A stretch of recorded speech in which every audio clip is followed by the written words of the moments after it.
Watch out, watch out. Watch you wicked them mahala. Say the wicked them bad. Let's go now. Hey, hey, hey, hey, hey, hey, hey, hey. Watch you wicked them mahala. Say the wicked them bad. Let's go now.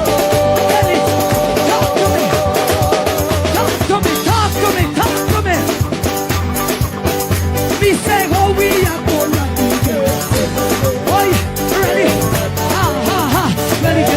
Boy, me say how we are gonna do this. Yes, we go down.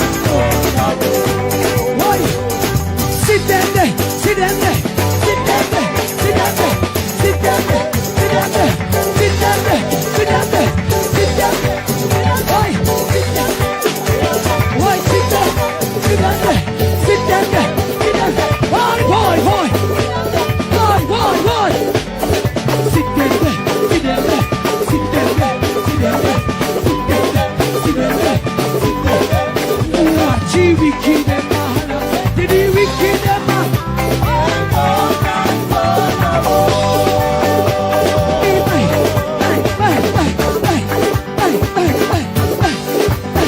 Me say how we are gonna do you.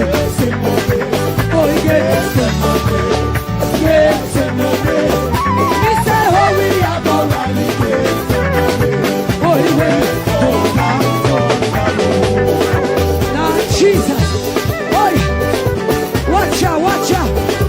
Don't worry about the wicked them, Don't worry about the wicked them. Tell them neighbor, come. Don't worry when they talk about you. Don't worry when they tell life on you. Don't worry if they walk over upon you. Don't worry what them say about you. Just catch it on the balance wheel. Catch it on the balance wheel. Catch it on the balance wheel. Catch it on the balance wheel. Jesus, are you balance? Yes. Pleasant morning, wonderful morning, afternoon, evening, and good night, wherever you are on this globe. Once again, we are saying an umbrella welcome to all persons who tune in with the Mystic Sensation. You know, on a Friday morning, right? Mystic Sensation fly solo. Melting pot, big up yourself, anyway there. As a matter of fact, I know very well that you tune in to the Mystic Sensation. Big up yourself, my brother. Now, you know, we can't start the program unless, of course, we endorse our,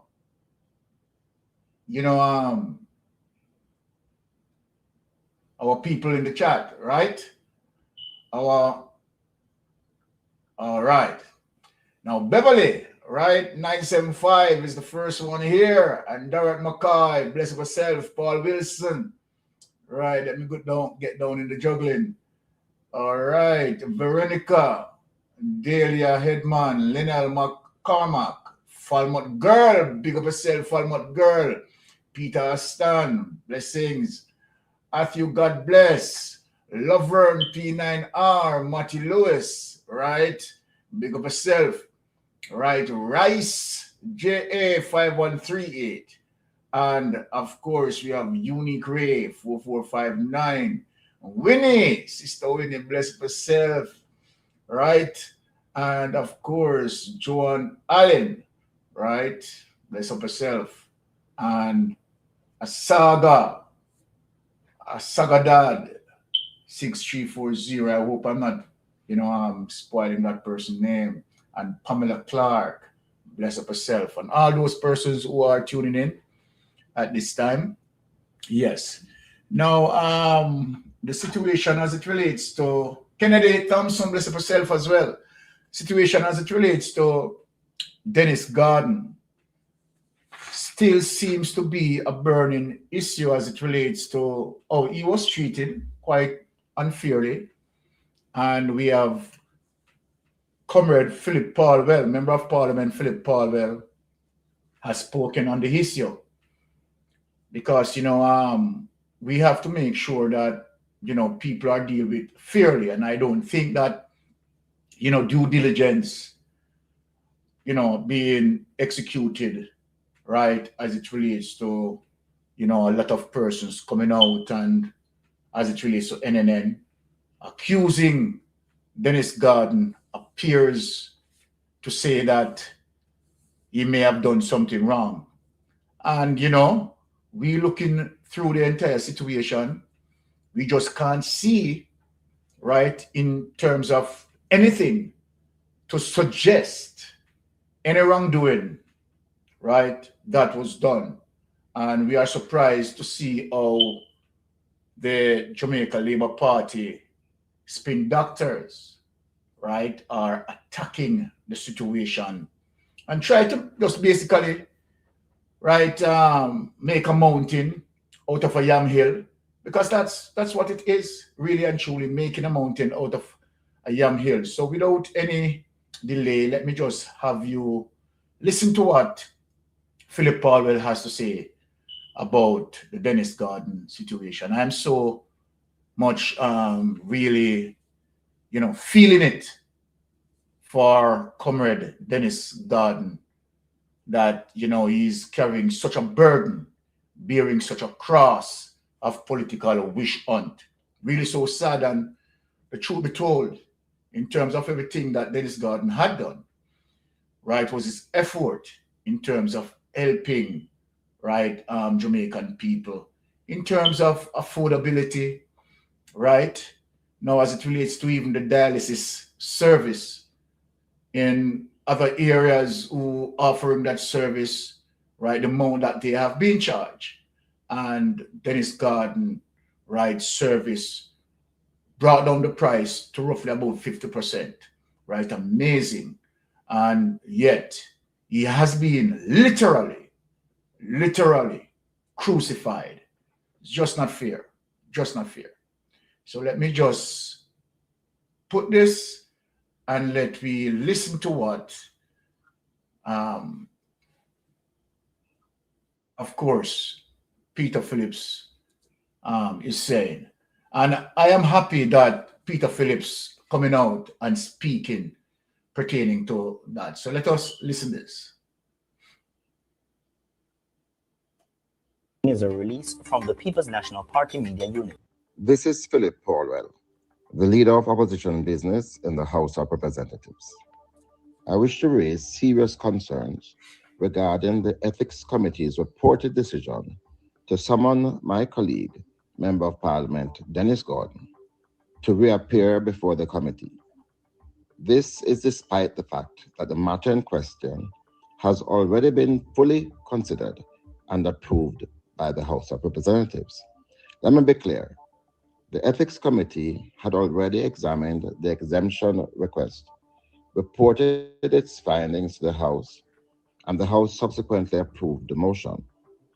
Once that process has been completed, the committee's role in that matter is effectively concluded. Any attempt to revisit it must be grounded in a clearly defined new breach and a proper referral from the House. This point has also been raised by a member of the Ethics Committee, Member of Parliament Franklin Whittle. The current approach raises serious questions about consistency and procedural fairness. This is especially troubling in light of ongoing concerns about the uneven functioning of parliamentary committees. We cannot have a system where some matters are treated differently from others without proper justification. Furthermore, I must criticize the decision to handle this matter in a public forum. The Ethics Committee traditionally operates with a degree of confidentiality. That convention exists for good reason, to protect the integrity of its proceedings and the reputations of those involved. We cannot have a system where procedures are selectively applied or where settled matters are reopened without a clear basis. That undermines both the authority of the House and the public confidence in its oversight mechanisms.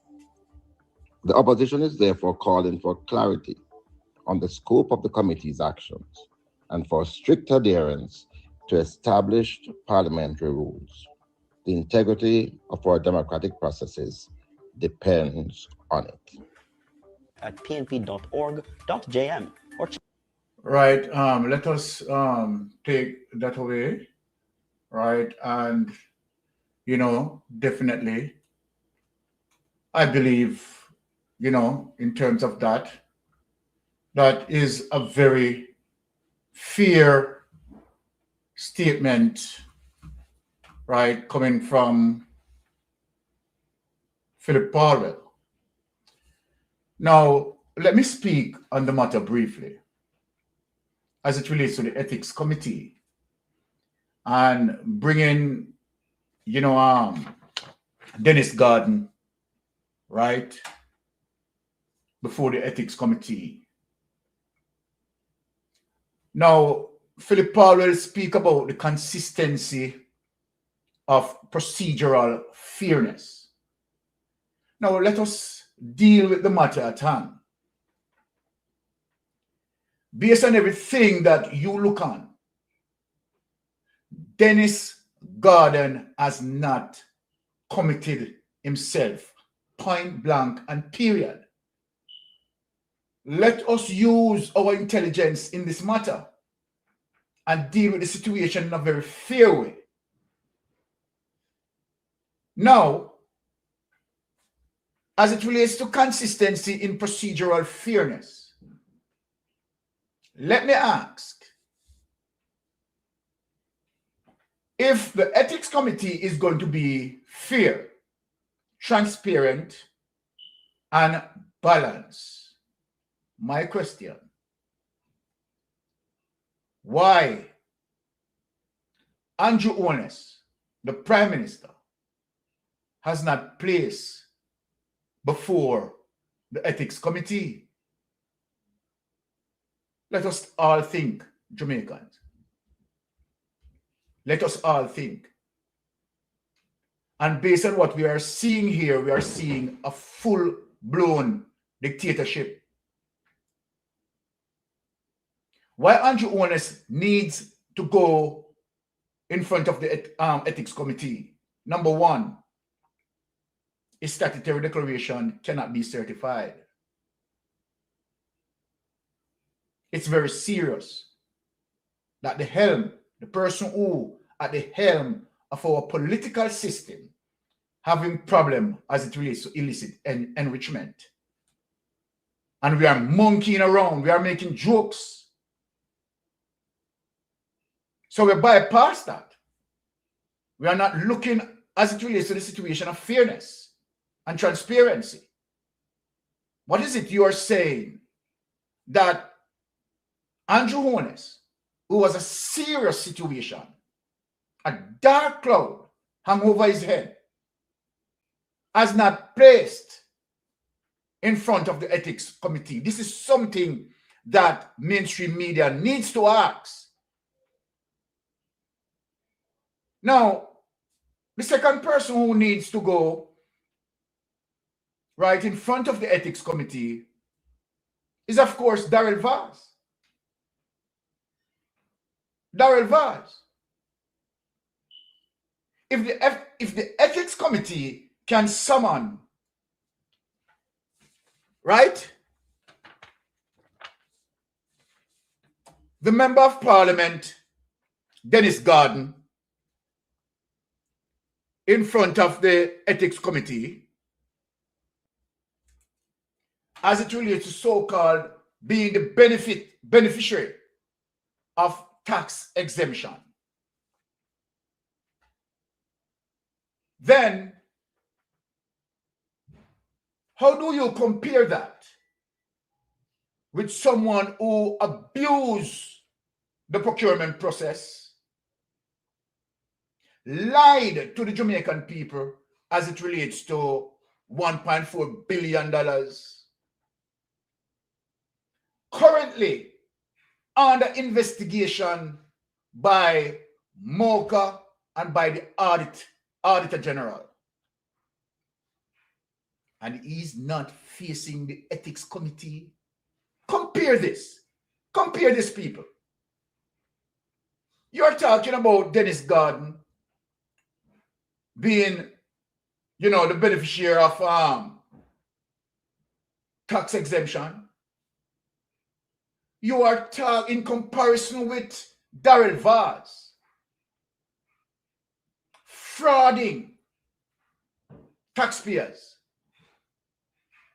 And I'm calling it as what it is.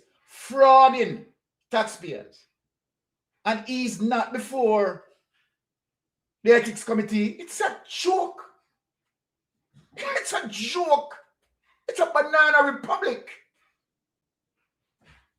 When I look as it relates to Donovan Williams and the outbursts of a stalwart councillor who has been with the Jamaica Labour Party for more than 30 years, makes serious accusation against Donovan Williams. And Donovan Williams has not been placed in front of the ethics committee. So the system was according to Philip Palwell. Philip Palwell may have prettied it up. I am not going to try to, color it nicely. You are hypocrites. You are hypocrites. And it's very sad as it relates to the 3 cases that I pointed out. The Prime Minister needs to go in front of the ethics committee and line up himself to be charged.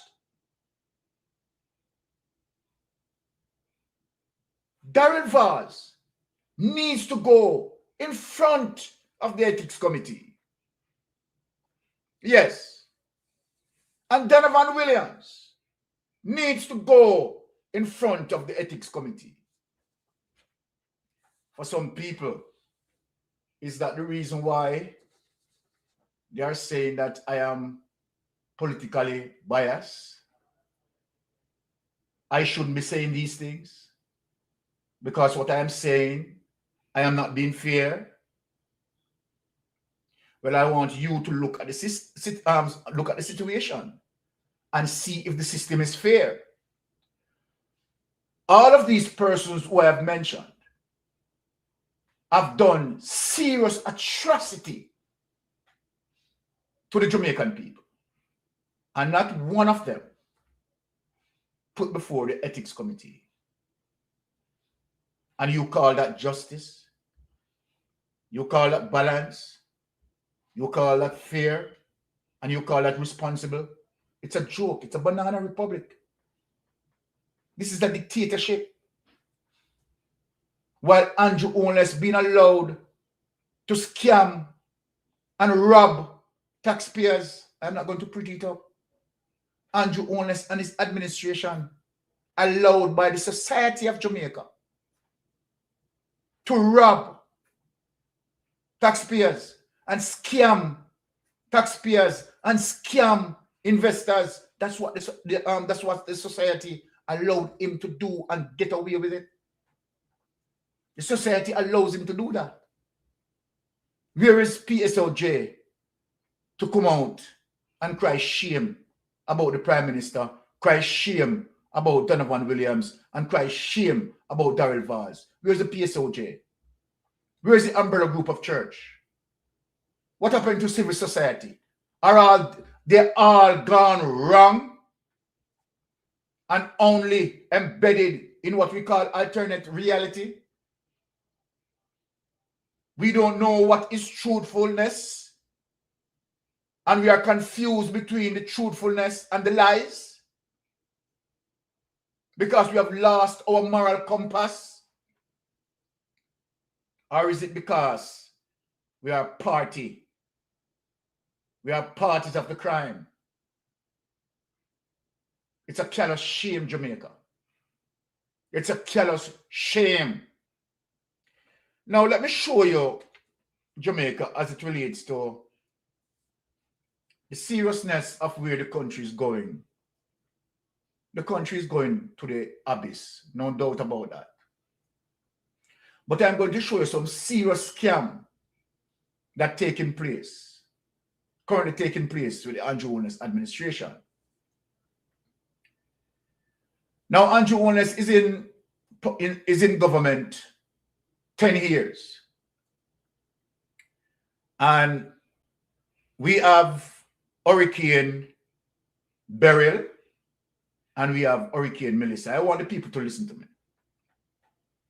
And this man came out time and time that his administration react to this situation as it relates to Beryl and Melissa in a very effective way. And he spoke that he's very proactive.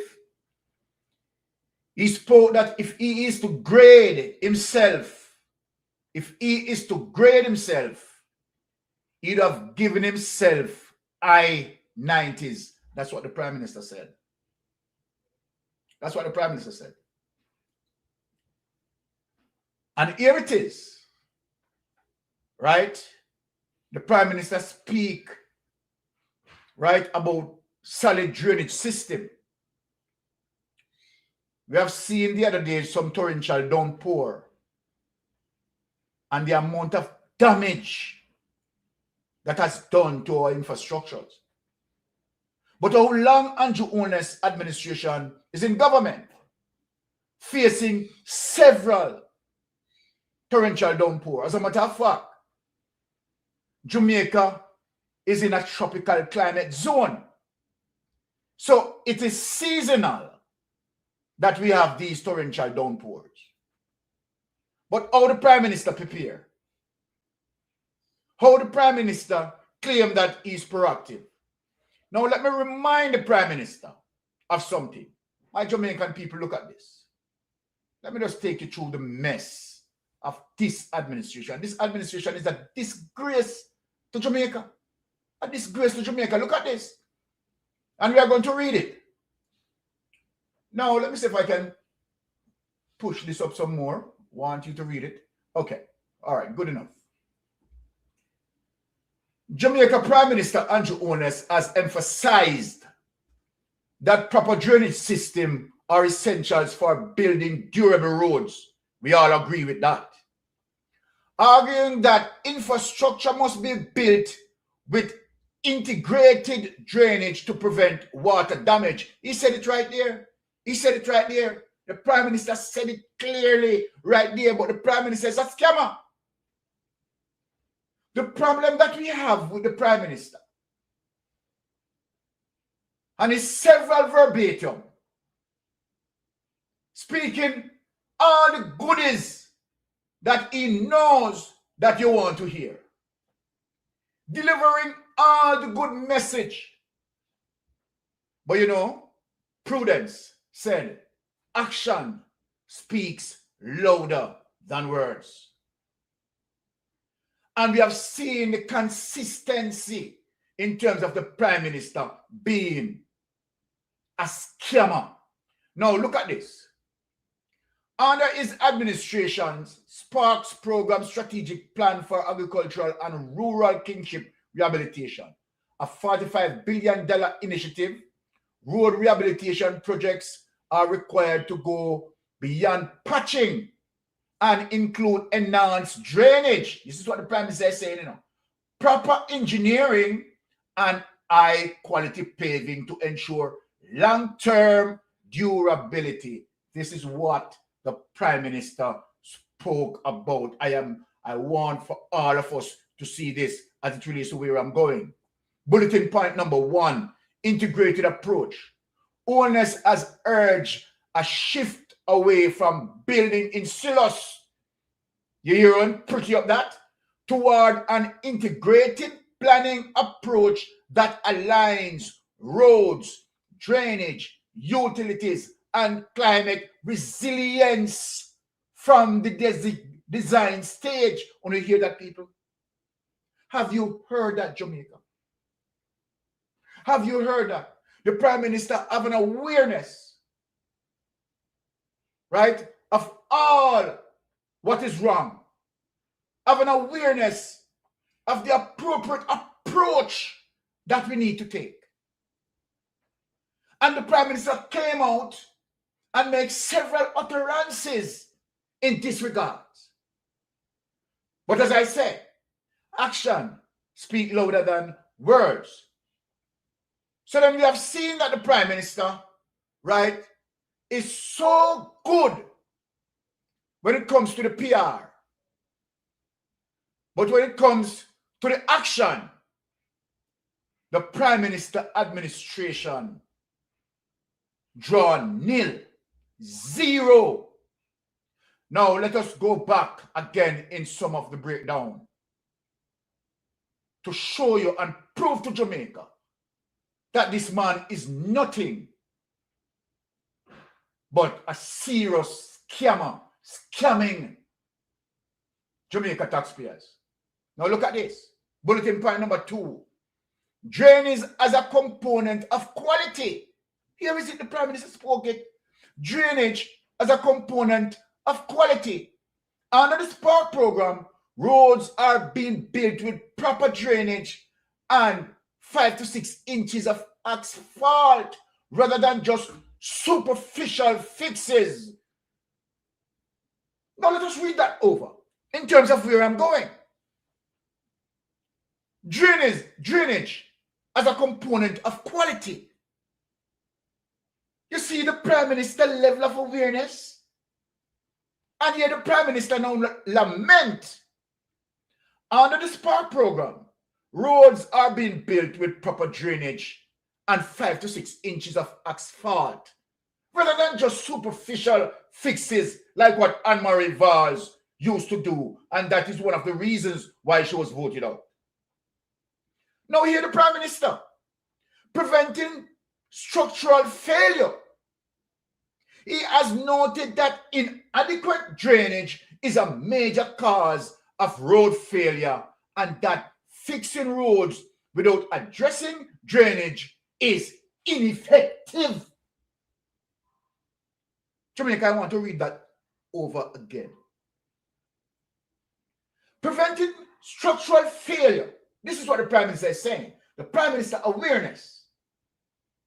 He has noted that the inadequate drainage is a major cause of road failure and that fixing roads without addressing drainage is ineffective.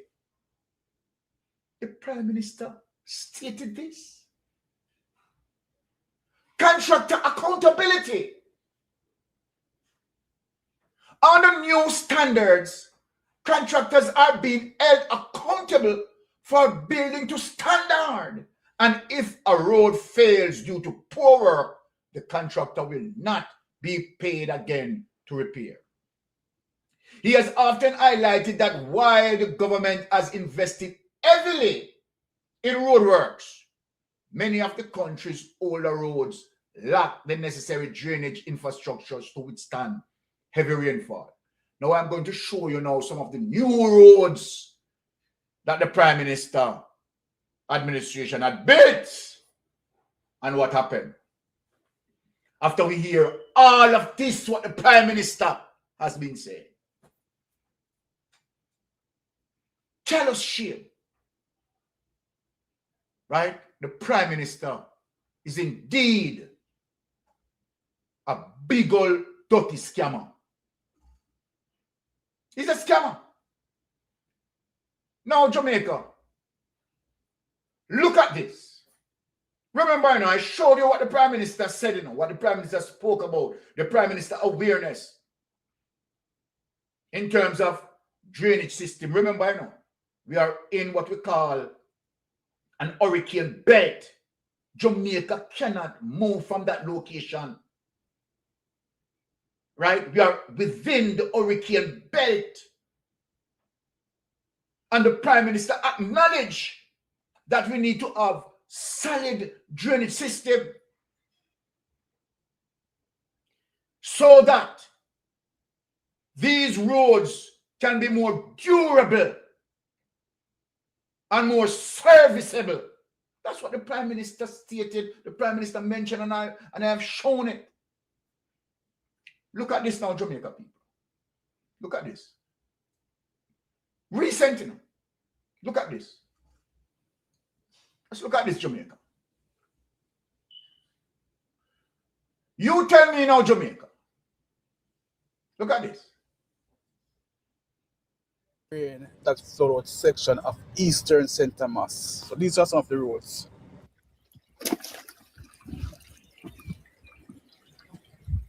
How deep the road is. Look how deep the holes are.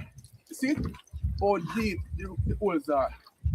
So the residents are calling, they're appealing for some help as soon as possible because they cannot drive out of their house right now because of the condition of this road. So they need help. Look at it. Look, see? Knee height. Knee height. Yeah.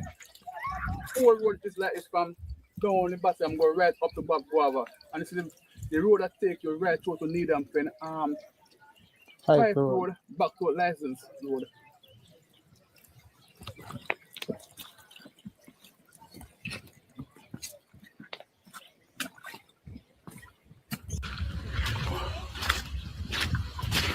Where call this road? Bob Guava, Reed's Pen. So are they running this road like this? Is it run causes to happen? Yeah, and it's bad from before. It was bad from before. And now the rain come last night and we don't have any access to. No vehicle can drive there. It is so bad.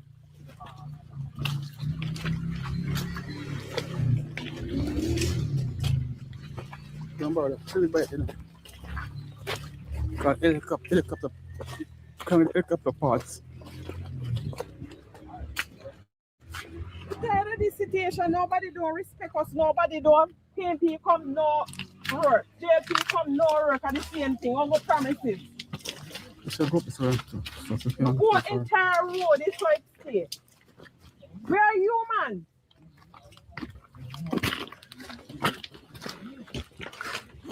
It is so bad. If anybody takes it now, how can we get them home? We can't get them out. We have to go swing them. Now, look on that Jamaica. Right? And that is St. Thomas. That's supposed to be the area as it relates to James Robertson. And where these people, I don't know how much of them voted for James Robertson, but is that the service that James Robertson been offered? How long James Robertson been a member of parliament in that area? How long? How long James Robertson has been the member of parliament in that area? As a matter of fact, James Robertson asked the people to vote for him, and then he went into parliament and make sure he's giving the farmers competition. Let me take Sister Winnie call. Sister Winnie, pleasant good afternoon to you, my dear. How are you doing this morning? Well, I'm getting there now. My fingers is getting a little bit better. Oh. Now, say hi to the wife for me. Please. Yes, we'll do. And Mr. Melty. Yes. Listen to me. The Prime Minister do not give a damn Exactly. about nobody except his two children. I don't even think he give two damn about the wife. He don't care. The Prime Minister don't care. The only time when he goes anywhere, he smile and up people, and that's what he does. He don't give a monkey so long as he's a Prime Minister. Because how can people be living like rats in a cave? Now, to this gentleman that talk about the school, what's happening in the school. And this dead man want the man to show him a video. Is he crazy? How can you send a video on your phone? Don't you know you could be charged for that? And if there was even a video, why you want to see the video? It's too old to look on them kind of video, if there is one. Mighty God, those people should not be in the school this long. Yes. I thought it was going to container houses, 5,000 container house was to come in January. Where are they? No, that is scamming. That's another scam. We know it's a scam. We know that man scams so bad, it's even scamming, forget about him now. Honest is so wicked. And those people are going to move and go to somewhere else, and that land they're going to sell to their MPs. As the lady said, what Donovan Williams. So that's what they're waiting to get the people lands. That gentleman is not a prime minister. He's worse than Satan himself. Exactly. I hope when he goes to America, Trump could have a switch and hold him. Because Trump switched quickly. I'm praying the day he go to America, Trump hold him. Because he's too wicked to the Jamaican people. And hear them say, the one who praising him, they get paid to do it. Oh, yeah. If they never get paid, they would not say the word. They get good money every month to praise him. But him honest, I wouldn't even want to see you on a bad stamp. Whenever you're showing him, I turn down my volume and just keep quickly look to see if you stop. Anyone showing him. That man is too evil for me. I don't want to have no nightmare looking at him. He's Satan himself. And the gentleman they called to the ethic committee, the man haven't done anything wrong. So what happened to the other three? Are they calling the other three as well? And no, obviously not.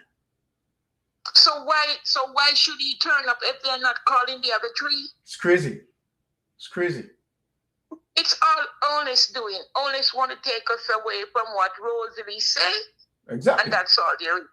We got to play Rosalie the first thing on the program and after it end. That's what Honest want. Donovan, I believe Rosie 110%. And you are correct, Sister Winnie. Everything that Rosie says. I don't care what you're going to spin about Mr. Dennis Gordon, is it? Yes, it will not Mr. Dennis work. Gordon. Yes. It will not work. Thank you very much. You're more than welcome, Sister Winnie. Bless up yourself. All right. So just look at this. Right? That James Robertson has no interest, right, to create that sort of upward mobility for the people in his constituents. Let me just take another call. Yes, caller, you're on Mystic Sensation Live. Mystic. Good afternoon, my dear. How are you doing? I am well. Thanks for asking. And you? I'm good. I'm good. And hello to my fellows in the fellowship. Yes. Mystic. Yes. First of all, the thought of Desmond McKenzie, Dana Morrison-Dixon saying what they have said about the shelters into the shelters in the schools, and what the JTA, Mr. I can't even say his last name properly. I don't want to misquote it wrong. Come out and talk about the happenings that is happening and the disgrace and disgust thing. Behaviors, what's going on in the shelters, in the school. They come out, instead of they go and do something about it, they're attacking the man. Well, exactly. And that's a fundamental wrong. No, he used the word, the JTA president used the word that he had done the assessment under the Occupational Health and Wellness Act. He had done the reportings from the teachers and the caregivers of the students in these schools that the shelters are in. He has done his due diligence, Mystic. Oh, yes. Oh, yes. And they're attacking him? Yes. That is the next subject matter. That is the next subject matter I'm going to touch on. On top of that, he used the word tenement yard. Listening to one of the interview this morning about government paying rent. So using the word tenement yard is really, we know Jamaica tenement yard are rental property. So when time they said the government is paying rent on that interview, what was done this morning. So the JTA is not, president isn't lying about using the word tenement yard, because people who are in the shelter is living a sense of normalcy now. Oh, yes. Because it's about 6 months, more than 5 months they're in there. So they set up home in the part that is set off for them, isn't it? Yes, that is correct, man. So they are living a sense of normal day-to-day living. So does that change the fact that if they're gonna have sexual intercourse with their partners or whatever into those partners, they live in normal life in these schools? Oh yes. So students that are going to school there, they will definitely see these things happening, because it's a tenement yard, and when you're in a tenement yard, everybody see everybody, these knees, no hide. There you go. There you go. So when Desmond Mackenzie come out and said he needs evidence and police, that's threatening the JTA president and bullying the JTA president and trying to muzzle. Yes. But you have to remember, the JTA president. You have to remember, that is Desmond Mackenzie, Remember that CXC malice him, right? So when he's talking, most of the time it's just E. coli coming out of his mouth. Right? That's Desmond Mackenzie. Crap, full of crap. Nothing. But he is in a set of a position of authority. So when he speaks, the Jamaican people will listen to this man, or whoever is in their party or in their corner will listen. Yes. Remember, he is the minister of these things that the JTA president did state that he is not in knowledge of these things, because he named out the department and the ministries that has been forwarded these information, these findings, these potential and actual findings, what is happening into these shelters. And for 5+ months now, these shelterees need to get a permanent shelter or homes restored to them. Exactly. Now, when he spoke in a platform where the teachers are there, right there with them. Yes. And the teachers were clapping because they are in one accord, united with these findings. Exactly. So if the man didn't come out by himself, he was in a platform where he is representing he's the representative of these people, these teachers, and school, the ministry, the schools, anything to do with the schools. Yes. So when they're coming out to attack him, that tells you that they know of these things and didn't expect him to come out and speak of it in such a platform, which is what? Very powerful. Yes, and they are giving... I personally back this man, because when Miss Dixon come out and said, oh, she's not happy because he should have called her. It's the same thing with the school bus office in Kingston, if you remember, Mystic. When she sent on Marlon Morgan to go verify and confirm what was said about the school bus, this stuff in Kingston there. Yes. It is the same thing. It's not just the school bus. These reports went on her desk. Exactly. And because she didn't do anything and she thought it was, and then to have the audacity to asking him to tell him to name out specific people, that is what she wanted, to deal with them, to muzzle them, to shut them up, or send them assassin squad to go kill the people them. I mean, I take it back. Well, I mean, it is a modus operandi of the criminal administration. If you remember, even when the FSC had done a particular report on SSL, right? The FSC sent it to Nigel Clark, and Nigel Clark said he didn't receive it. Is when we apply social media pressure, Nigel Clark came back and said, right, it was on his desk, right? You see what I'm saying? So that's the MO. That's the MO, my dear. Yes, the narrative that they are coming with now and think they are ahead of it and want to control it, it's uncontrollable now. Exactly. They can't control this one. All the ministries, and if you noticed, Mystic, I'm going to finish with this. All the essential services, the ministries that these ministers are in charge of, you realize that it is crashed, it is wanting, the people are suffering in them. I leave that back to you. I Thank see you. back the platform to you. Thank you, my dear. And rightly said, as I said, all the administration, well, all the ministries, right, are going under as it relates to Andrew Holness administration. And the reason for that, plain and simple, Andrew Holness is a criminal. Right? We're not sugarcoating anything over here. He is indeed a criminal, and people need to wake up that we have a criminal, right, in the parliament, holding the helm of our political affairs. A criminal is there. And so we are in trouble, Jamaica. Now, let us look at this as it relates to, right, another area that we are making reference to. We are going to touch the JTA situation under the next sub-heading, which is JTA President Hit Back. And we are going to delve right into that. So let us get into, right, this final clip under this sub-heading.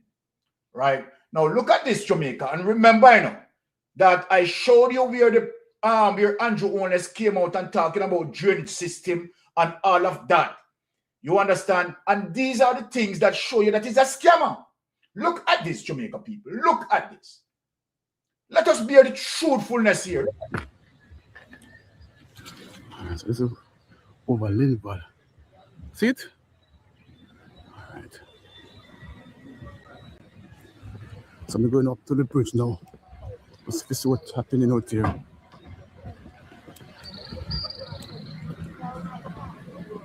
The whole world out here park up and can't move. Yeah. Loads and scream. We can't walk past it. Eh? Why? It's drone. Why? Get a drone, buy a drone from January and Anonymous Jamaica. Loads and scream. The far big here, that? Yeah. If I'm one, then you can have a place to go. The whole around the road. See a care there, sir. See it?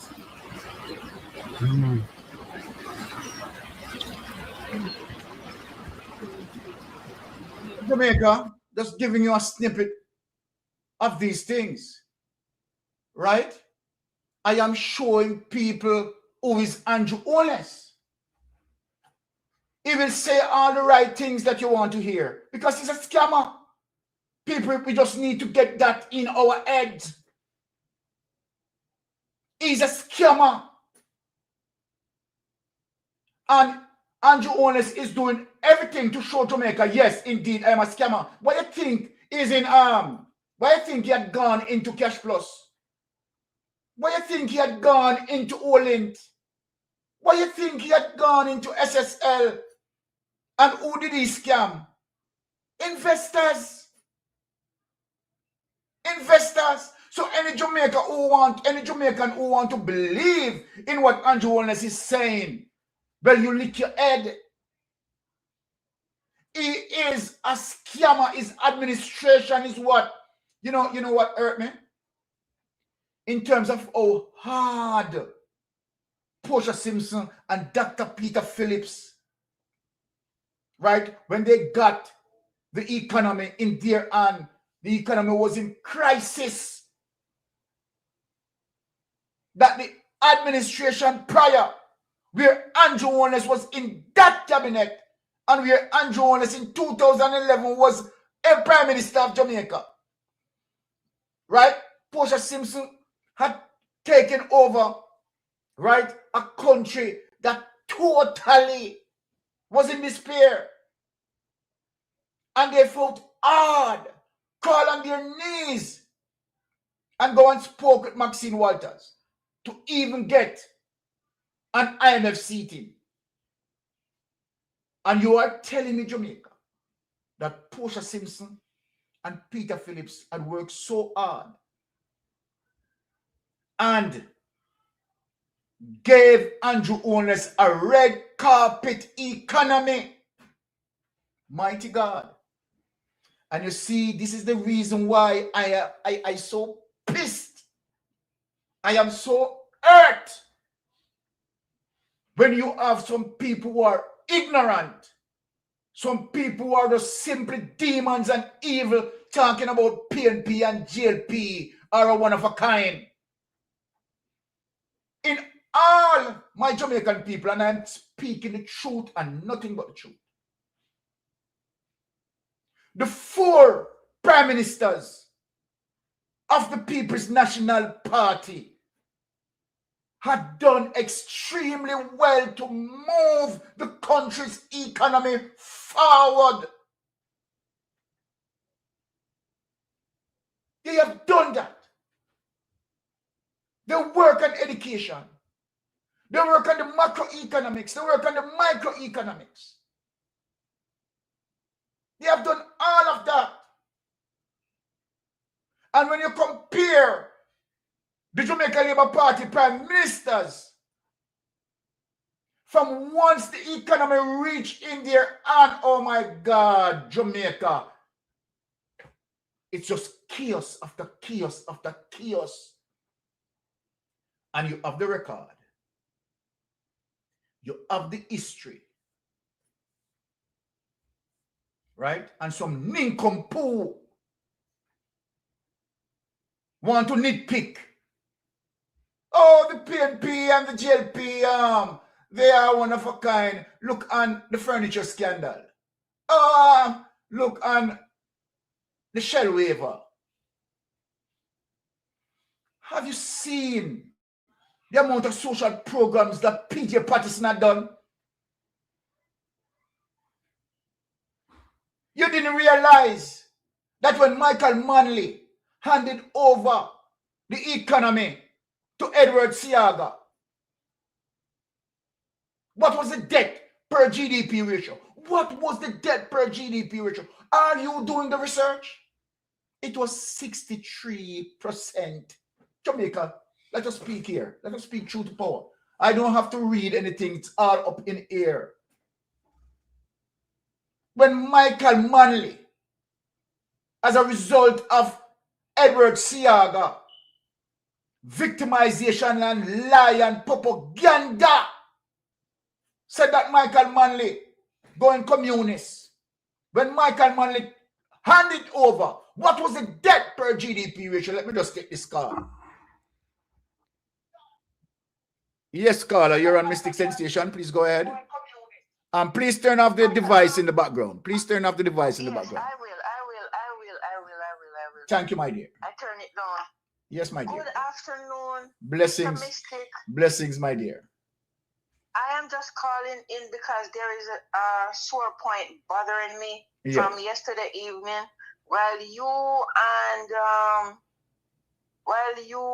and Melting Pot and Mr. Lonesome were doing the Titans last night. Yes. I was watching you, but sometimes, you get distracted. So I'm scrolling on my phone and I found a thing where somebody was showing a picture, a video of, and the reason why I call you, I know you said you were a cop. Yes. At one point. Oh, yes. And I'm calling to ask, what is the protocol if a cop shoots someone and the person dies on the spot, or even if he does not die? Is it appropriate for the cops? Is it that within the Jamaican system that the cops pick up the dead body and start go throw down in the morgue? No, that is not. That before you even complete the question, no, that is not the protocol. That is not the protocol. And we have seen that time and time again. That is definitely not the protocol. Uncle Byron, aka Mr. Mystic, I was appalled last night, and I came on your program now to call out Andrew Holness. Yes. And ask him if he see what going on in the country. Since when him have police who can be cop, doctor, coroner, and executioner? No, we call it cop. Hold on. Let me word it properly for you. Right? No police should be judge, juror, and executioner. No police has that right. Yes, go ahead, my dear. Mr. The police, the guy, I watched it, and the part that hurt me more than all is me coming up to it. They lifted up the person's body. I don't know if it was man or woman, and you could hear the thud in the back of the car. We were all born into this world as human beings. And no matter what, the Constitution requires that we be treated with dignity and respect. Why the hell is the Andrew allowing the police? I'm not. Kevin Blake needs to go. Because if you were a proper commissioner of police, your officers should not be treating local citizens that way. There you go, man. They took up the man, and you could hear the boom in the back of the van. But this is the part that hurts me more, why I called. I don't know which parish it was held in because I was so upset I had to just switch and come back to the program I was watching with you and the guys. When I listened here, they were having like a press conference. Yes. And the person who was like the lead detective or whoever, he was commending his officers for the great job they did.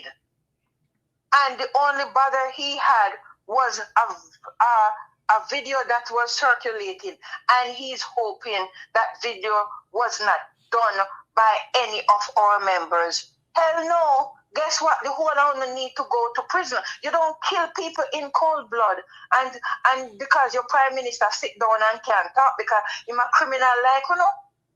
Because imagine, why would you just walk around?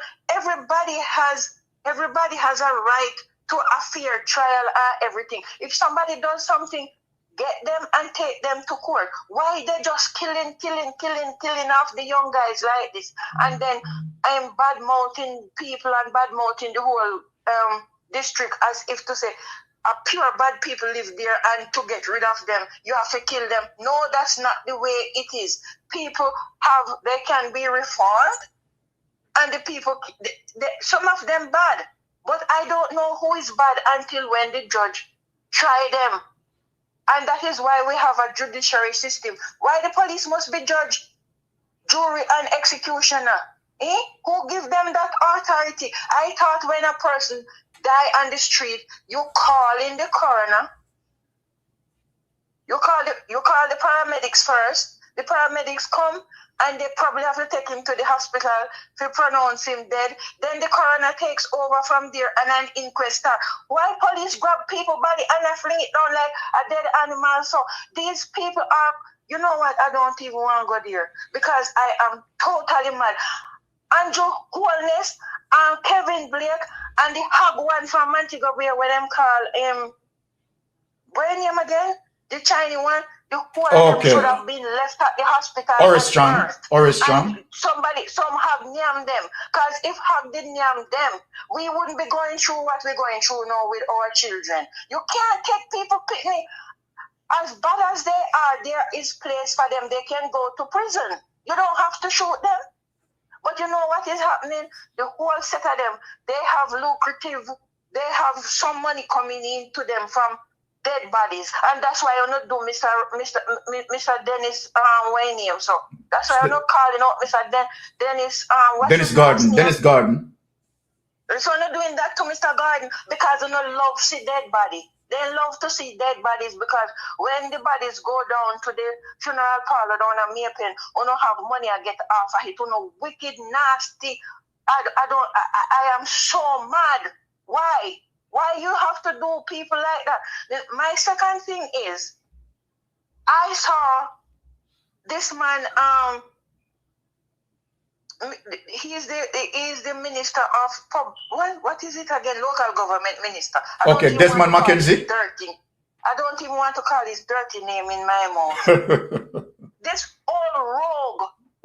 I don't think this man knows the meaning of evidence. I don't know if he knows what evidence means. Coming to tell the educated president of the Jamaica Teachers Association, to come with. The man came back on TV yesterday or on social media and said he told that old nasty mophead one. He told her, they had a phone conversation, and he told her that what he saw, and she behaving now because she wants to like up her. But you know what, Miss Mystic, the whole of them go to college, come back and come prance with PhDs and this and want to be called Dr. What? They are the worst of society. Because you know what they do? Then go to university, go bend down to get whatever you see them a walk with. They don't earn it properly. If they had earned it properly, there would be decency, but they have no integrity. All them into is to rip and rob. I was going to use the R word, but you know what? To rip off the Jamaican public, because lucrative things in there where they can come. I want to be a minister because the thief in push man were at the lead of the party. Call them in, and the whole of them rip off the Jamaican fund, the taxpayers' funding, and taxpayers asleep on floor of hospital, go to school, then have no desk, sit down, and all these shit, and everybody want to be into government. Doing what? Look on the road, I see you just show a while ago. Look at the road. What are they doing for people's life to be enhanced? All them do is sit down and they eat meat, and the people them go lick gravy under the table. On a nasty set of Buccaneers, but to no go on, God going go no worse than Melissa this trip. I'm only sorry for the people them maybe we have to go endure. Not too damn wicked man. What have they done with the funds? She get money for fix the schools. No school not fix yet, and because she shame and the man talk, you come out to come bash the man. But he must give you what evidence do you want? You want if you take video and send it, can't give you. Uno must you up there watch on junk crew. I am so mad. All right, my sister. All right. Thank you for the contribution. I appreciate it. You're welcome. Blessings. These people need to be called out more. The more you can beat them and teach the people them, beat them behind and teach the people them the wickedness what they're doing in this country for how long, Mr. Byron. All right. Beat them, teach the people, because these cruel old buffoons, them one of them go to university, go bend over and come out them at this and them at that with PhD. Why you don't have integrity first? PhD alone cannot do it. Lost their moral compass. Want to be called Dr. this and Dr. that to shit. So the one we run with there New York, all him you know I make a come off. All right, sister. Take care. Have a good evening. Well, good, my sister. All right. Okay. Now, let us get into some of the issues that the caller just spoke about. Now, let us dig into this. This is crazy. Jamaica, let us delve into this a bit here. Now, look at this. Let us dig into this a bit. Now, let us hear from the Ministry of Education, Dana Morris. To be stated without ambiguity. I, Mark Malava, have personally raised concerns with the Minister of Education during a telephone conversation. And this was around March 17 or 18. During that conversation, colleagues, I said to the Minister of Education that the reports that we are getting, if true, violates the Child Care and Protection Act. And the Minister's response was, tell them to go and report it to the police. That was the Minister's response. Ministry of Education has been left embarrassed by recent revelations. This is about duty of care, credible risk, and the protection of children and educators within spaces which designated for learning. These concerns were formally communicated to the relevant state authorities including the Ministry of Education, the Office of Disaster Preparedness and Emergency Management, and the Ministry of Local Government. These were not speculative. They were grounded in credible reports, professional judgment, and the association's unambiguous responsibility to act where risk is identified. Let it also be stated without ambiguity. I, Mark Malava, have personally raised concerns with the Minister of Education during a telephone conversation.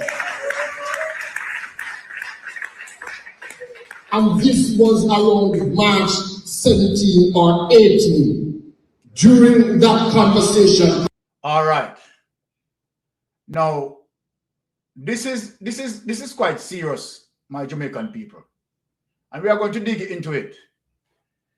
And to show you that the Jamaica Labour Party, and let me say this, Draws Davis, have you no shame? NNN, you have no shame? Now, Dana Morris Dixon came out and lied to the public. Draws Davis and NNN also spin it. As a matter of fact, Draws Davis said, and imagine, you couldn't even ventilate it to any of the respective agency. That is what you have said, Draws Davis. And you burn him because you jump. As I said, you people, you are not interested to investigate. You are interested to find out a line and to pick a line to propagandize. And that's why this caught you. No. This is now very serious. Now, let me just take a call before I get into this. Yes, caller, you're on Mystic Sensation. Go ahead, please. Yes, Mr. Bolo here. You hear me? Yes, Bolo. Big up yourself. Boy, I tell you, hey, did Dana Morris Dixon get caught in a lie, man? Oh, my God. Mighty, hey, you see them media personnel where I try to attack this man. Shame on them. Shame. Shame. All right, the man didn't even have to go to the right channels. This was an emergency. But he actually did go to the right channels based on what he's saying. Exactly. March 17th. From March 17th. From March 17th. And based on what he said, you know, she said, go tell the police. Yeah. Is that a response? That's her response. People is going to accept from a minister of education. Mighty goodness. Our children are definitely not being protected under this government. All right? You can get a report of a risk, just the risk alone.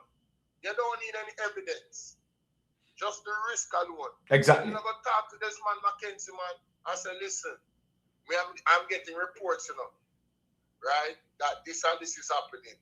And then rally back to the JTA president and let him know that I've spoken to Desmond Mackenzie and we are looking to get the children out by this, the residents or the people at the shelteries out by this particular day.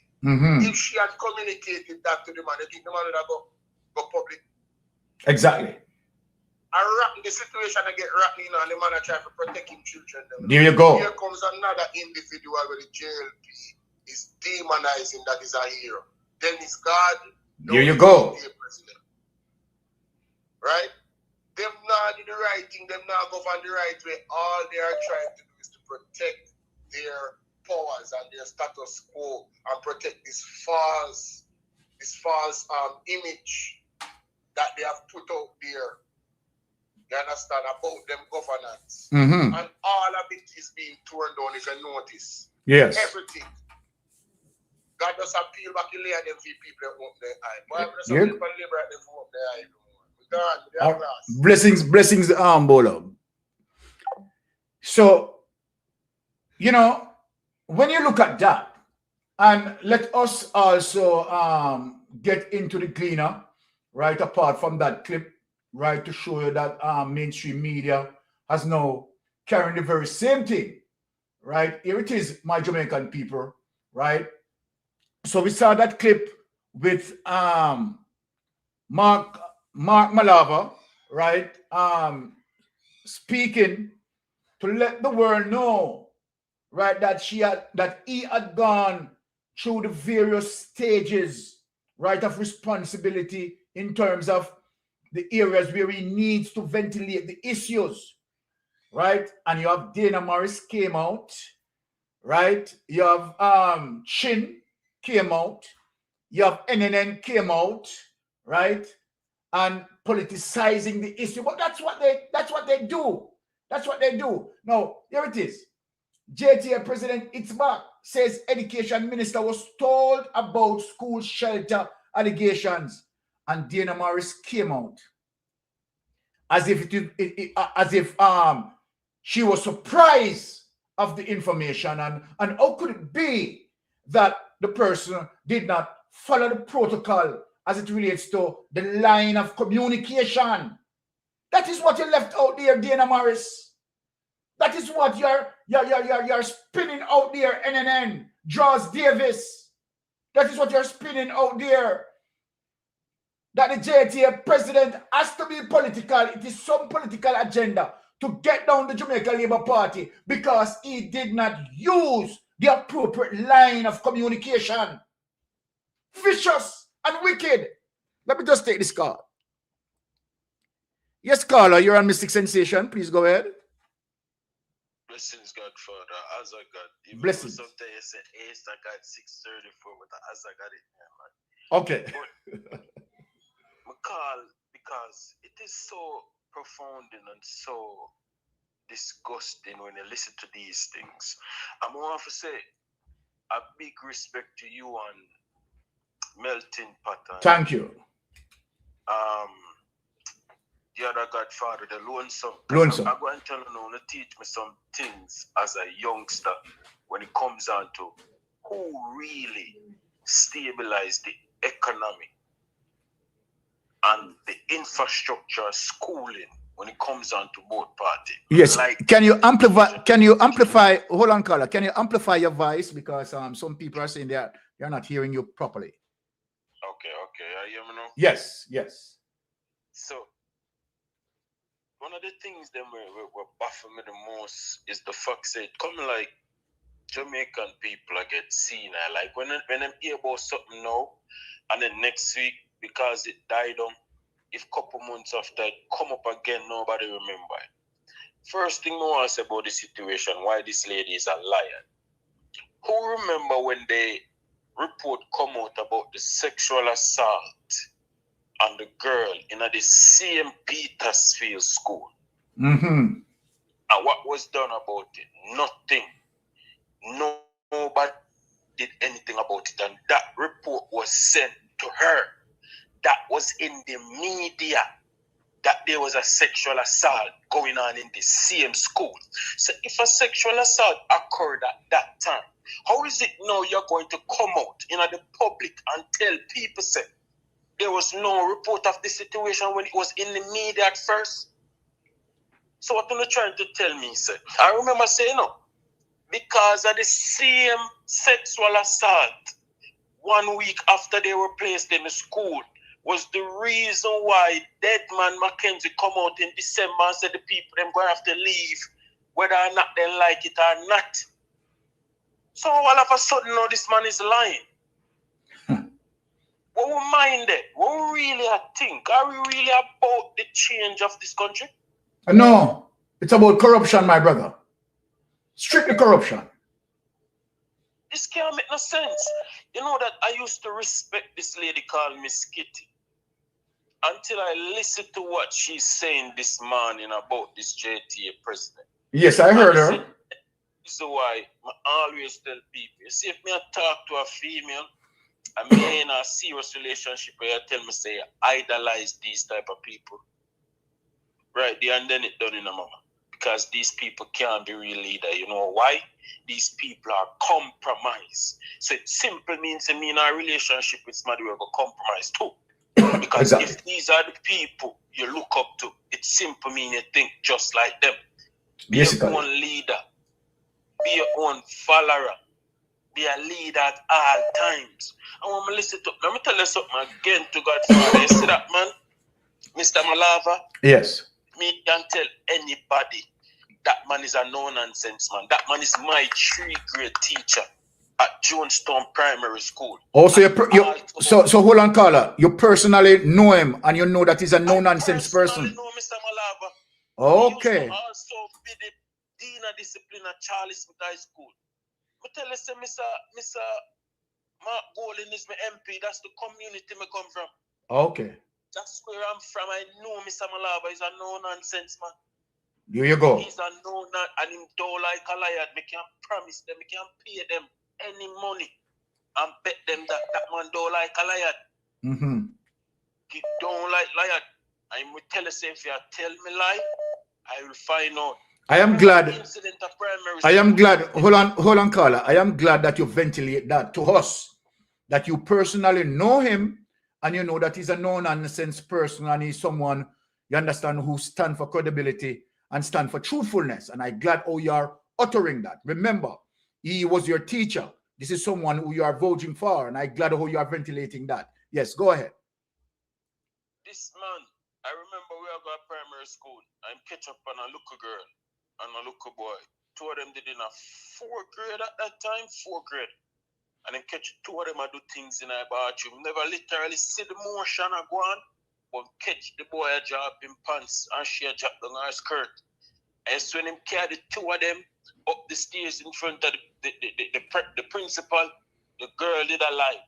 And him tell the principal, say, you came in a year office, because one thing with Miss Tingley them time, you know, Miss Tingley, you know, ramp there when she was the principal, you know. Yes. She bring in at the office there and bend you over upon that, the fridge there. You get the piece of sticker and she give you one out of that, you know, and more. All right. So me can tell them that man is not a liar. Exactly. That man can't do lying. All right. I tell you that he's a no-nonsense. All right, hold on, Carla. The line is getting a little bit hot. So just give you a minute to just wrap up because and let me just give someone other an opportunity to speak as well. Yeah, man. So I say these things where them come and pressure the man. Every single person will come for holding accountable. Want to try for politicize the people them. Exactly. And the people them want to supposed to politicize and not politicize. This Prime Minister statutory declaration can't certify over 4 years now. There you go. Because the whole on the on payroll. Mm-hmm. Some 6 set of people, Virgin. And that's the truth. That's the truth. Some 6 set of people. All right. Disgusting. All right, Carla. Let me just make someone a really, wonderful contribution. I really love it. Right. So let me just clear the way for another person to call because I see a particular number being calling me consistent and I just want to give him an opportunity to hear him as well. All right. Thank you for calling. Really appreciate it. All right. All right, Carla. The person who has been calling, right, you can call back. Right. Let me just give you a little time to call back before I move on. Because I miss your call. Okay. And there it is now. Someone different is calling. All right. Yes, caller, you're on Mystic Sensation Live. Please go ahead. He's the Father Mystic. Blessings. Blessed. Blessings. I have a few points, and then I will free up the line. Yes. All right. No, the person is calling back now. Eh? All right. Go ahead. We know the Cuban nurses, them gone, right? Yes. Okay. So with these incoming nurses, what is the screening criteria? And I'm only asking because it has been brought to my attention that some of these nurses may have lost certain credentials in the countries that they are coming from. Yes. For example, so say for instance now, John Doe lost his anesthesia license in the country that he's being recruited from. No, he's going to come to Jamaica and experiment on these people. Well, you touch a very solid point as it relates to the screening process. What mechanism that they are using to ensure that the nurses that we are getting, right, they are fit and appropriate as it relates to offering service to us. So what you're saying, right, is quite tangible. But to tell you the truth, my caller, I honestly don't know what sort of mechanism that they are using. But one thing I can assure you, we are dealing with a kleptocratic government. We are dealing with a banana republic. You can expect the worst. That's all I can say to you. You know, I'm going to touch on one more thing too. Yes. I know you were in part of the JCF, correct? Yes, that is correct. Well, I heard something very cruel and cold last night. I cried before I got to my bed. Yes. Quickly ventilated that because the same person is calling and I want to give him an opportunity. Called me 2 weeks ago and tell me, say, he witnessed some police show somebody in the alligator pond. Huh? And I called the police station in Mobile. Mm-hmm. They told me I didn't have any jurisdiction to make a report because I was not there. So I urged the elder to call. The elder called, and police come up here. I heard from one of the neighbor. The neighbor called me, said police come for him and have him in a mad house. Huh? Just because he called and made a report on what he saw. Well, I mean, that's just something to think about. That is crazy, but that is something that I'm going to check on too. Right? And you said that area is what? Alligator Pond? Yes. Okay, hold on. Alligator Pond in which parish? Because there are more than one alligator pond, you know. In which parish? I know the person live in Mobile. I know that much. Okay, find out some more details and call me back and give me some more details. Because that has to be ventilated. All right? Call back the neighbor. Yes. Yes. All right. All right. Okay. This caller is calling me. Sorry, caller. I mean, and I'm just falling in between calls, right? And not picking your call. All right. Okay, now I got the chance to get your call. Yes, caller, you're on Mystic Sensation. I know that you tried several times. My apology for that. That's okay. All right. I appreciate you guys, and I often Thank you. think about what condition Jamaica would be in if guys like you guys were not holding their feet to the fire. That's true. And I thank all of you guys. And thank you. I'm a retired teacher. I was also a dean in New York. Yes. High school. And knowing that as a teacher, we have to sign off every year on certain things about abuse, about reporting. My thing is that in the very first place, no adult should be in that close proximity to children. That is correct. They should, no adult, under no case should an adult, especially strangers, should be in such close proximity to children. Children can be abused. Children can be raped. Sorry, the word we can't use it on this thing. But children can be sexually molested by just wandering strangers. And many, if not almost all of these people, especially adults, are not working people. They don't go out. It's not a matter of, well, the place is shut down and then you can come in after certain hours. This means that, well, the place is void of children. So in the first place, for many reasons, there should not be a coexistence of a school and a shelter. Exactly. That should not even have been in the thought of any sane person's mind. That is just something that just cannot or should not have happened. So whether they're saying that the allegations are false, whether it be false or true, we are not looking at the fact that there should not be the co-occupancy of those two. And hold on the caller. And I have to say, I have to in 100% agreement. And as it relates to the information, right, that the GLP administration, right, want to so-called protect.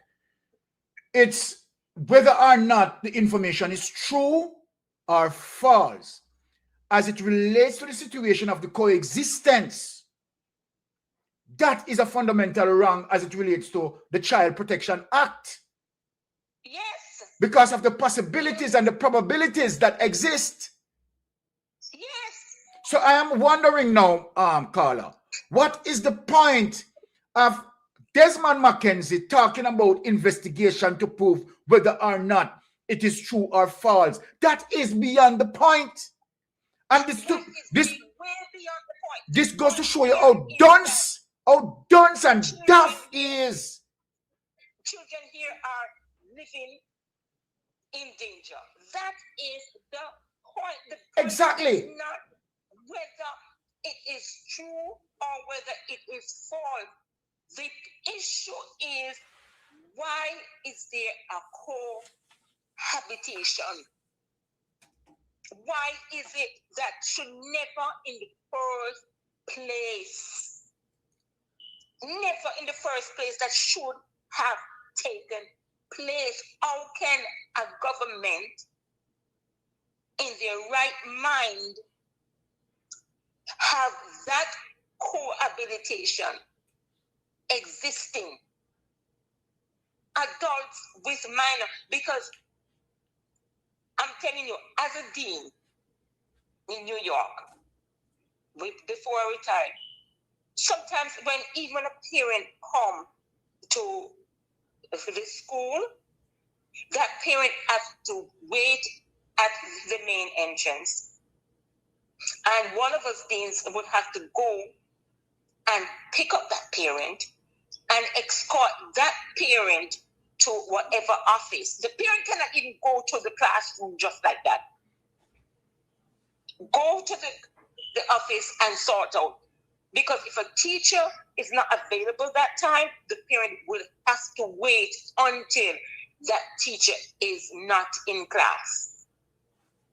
So there is no mingling with the students. You have to preserve the children's safety, madam. You have to.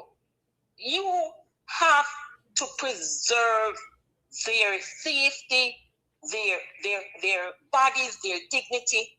You have to. So in the first place, I want to ask all of those who are speaking and all of those who are involved in the education system, why is it that strangers are cohabiting with minors?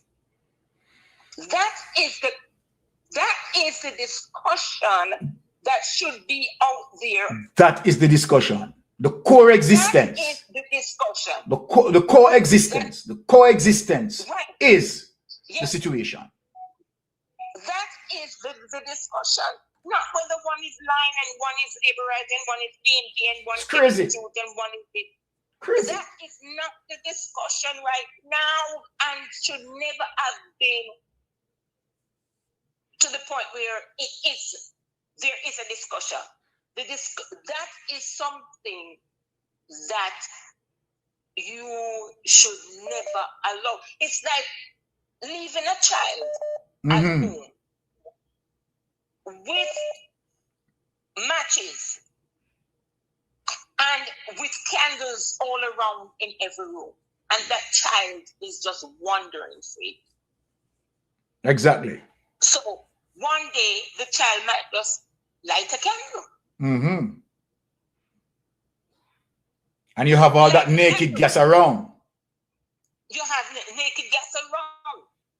So it is not a matter, the discussion, the argument right now is not PNP line, the labor rights line, the president of the Teachers Association line, the principal line. It's not a matter of anybody speaking the truth or speaking the line. They always resort. They always resort to their methodology of distraction. That is what they are doing. Yes. The fact is that fear should not be at the same place. Perfectly right. Perfectly agree with that. That is it. And that is what I'm asking you guys to bring to the forefront. Yes. The danger.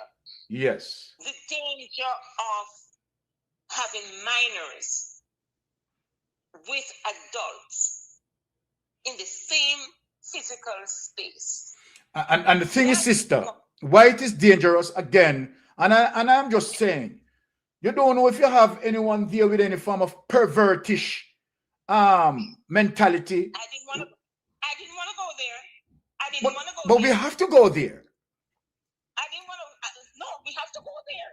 Yes. But look at them not willing to put out the sexual register. Exactly. So could there be among them one or two? We could have one and two child abuser there. Child abuser, and you know what we're talking about. Right. So therefore, we have to protect our children. Exactly. And the Child Protection Act stipulate all of those circumstances. This is something that we have to do. And I'm hoping that you guys will bring this to the forefront. It's not only who's lying, who's speaking the truth, and but this and that, is the possibility, the probability. Yes. Giving access to adults. That's it. If we find fathers who are molesting their daughters, we're finding boys being molested. Here you go. And much less strangers in the same facility. But I tell you something, let me just push an envelope here. You have members of parliament who accused, let me repeat that, who accused of sexually molesting 13 years of age young lady in the Jamaica Labour Party administration right now. And so then there you go, as it relates to that situation. We are saying that, okay, as you speak about the coexistence, the possibility and the probability exists that you don't know. It is likely that you may have someone there with that same sort of mentality. Exactly. Speak up, my sister. You see, so we have to.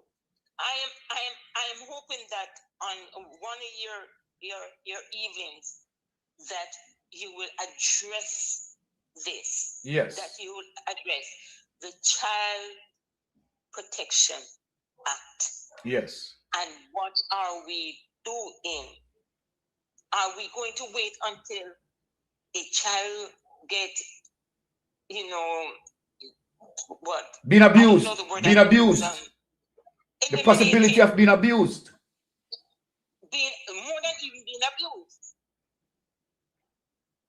Because when the act is done in fear of being exposed, what further that danger can come to the child? Understand me? Exactly. So we have to bring this to the forefront. And it's not a matter of JLP, PNP, whatever there is or whoever it is. It's a matter of we are placing minors in danger. When a life is gone, a life cannot be returned. We are placing these, and let me tell you about being molested as a child. You never, and I'm not asking anybody, I am telling you, you never forget it. That trauma, it takes the grace of God to allow you to live through those memories. But Yes. you never forget it. You are speaking to a woman Yes. who was molested, who was raped before the age of 8. I remember the incidents just as they. I am 72 years old. And I am an accomplished woman, thanks be to God. All right. Hold on, sis, because I have to give you a minute just to wrap up because other persons want to call in as well. All right. So let me just give you a minute to wrap up. All right. Yeah. But you never forget it. Yes. You never forget it. So when they're talking about if they expose these people by putting them on a list, it is punishing them twice. You, the victim, you are punished for a lifetime. Understand me? Yes. So we must address it. We must address it. That situation. Anyway, God bless you. Bless you, my sister. Again for the job that you guys are doing. Thank you very much. Thank you very much. Really appreciate the call. All right. That's a solid contribution, right? With that teacher there. Really love her contribution. But the Child Protection Act, my Jamaican people, speak on a whole range of issues as it relates to the safety of the children. And this is what, right, the Andrew Holness administration had breached. And so the core of the entire thing, whether the information as it relates to the information about sexual activity is beside the point. Is that the Andrew Holness administration had breached the Child Protection Act, openly breached it, and that is very serious. Now, JTA President Itzbach says Education Minister was told about school shelter allegation, right? Okay, let me just take this other caller. Yes, caller, you're on Mystic Sensation. Please go ahead. Mr. Mystic, how are you, sir? I'm fine, and you, my dear? Very well, and your wife? Yeah, she's she's upstairs looking about, Friday goodies. All right. Okay. Mr. Mystic, let me just piggyback a little bit on this school situation there. I wrote the name down while you was talking. I'm not sure who he is. The person, Desmond McKenzie. Yes. Is he the counselor for the area, sir? No, he's the Minister of Labor. No, sorry, Minister of Local Government. Sorry, Minister of Local Government. That's okay. I just learned something. If he's so concerned about someone bringing in evidence, does he have like monitors, video cameras in the school? So that's the only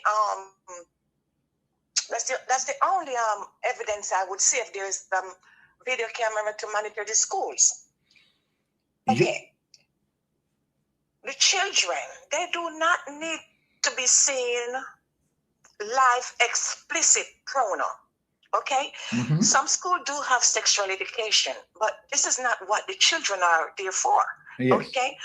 And I do not think I have much more, how should I say, respect for those people staying in that school.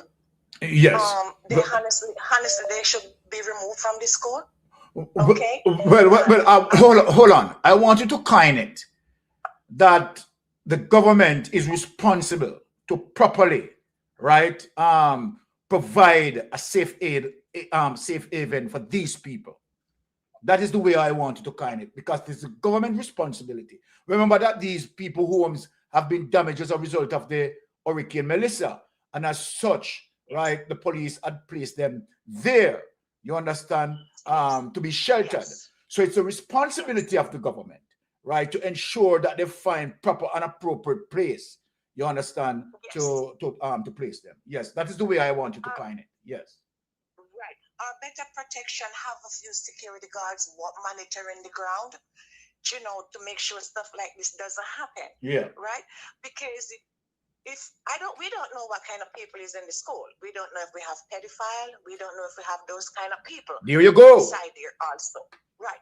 And there, next thing, some of them might be looking at these young ladies, even boys, because, you know, it goes both ways in sexual abusing children, right? Follow them home. You don't know who have incurable diseases. Pass it down to these children. We don't even have proper hospital in Jamaica. Am I not correct? All right. And stop right there. You're 100% correct. So wouldn't you say, madam, that is the Jamaican government who is exposing our children to ultimate danger? Yes. Okay, there you go. 100%. Go ahead. 100%. 100%. And it's a shame. Mr. Mystic, let me give someone a chance to call you. Thank you very much. Next weekend, sir. Contribution well taken. Love it. All right. Okay, so the phone line is free for anyone who want to call in while I am multitasking here. Yes.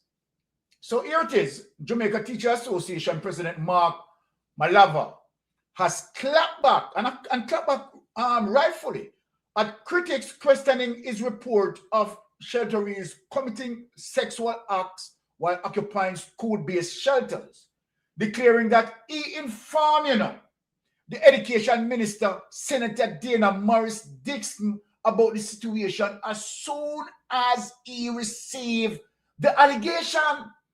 And Dana Morris, coming out, spoke lies that Mr. Malava did not ventilate the issue as it relates to the SOP, as it relates to the line of communication. Mighty God. Do you want a man, if it was into any first world country, Dana Morris Dixon wouldn't have a job? Wouldn't. Now, let us get into the detail here.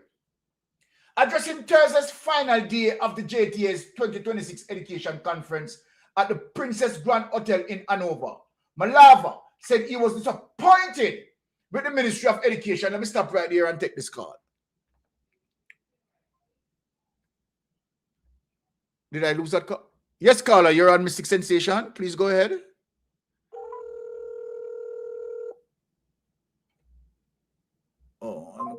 Oh, geez, I missed that call.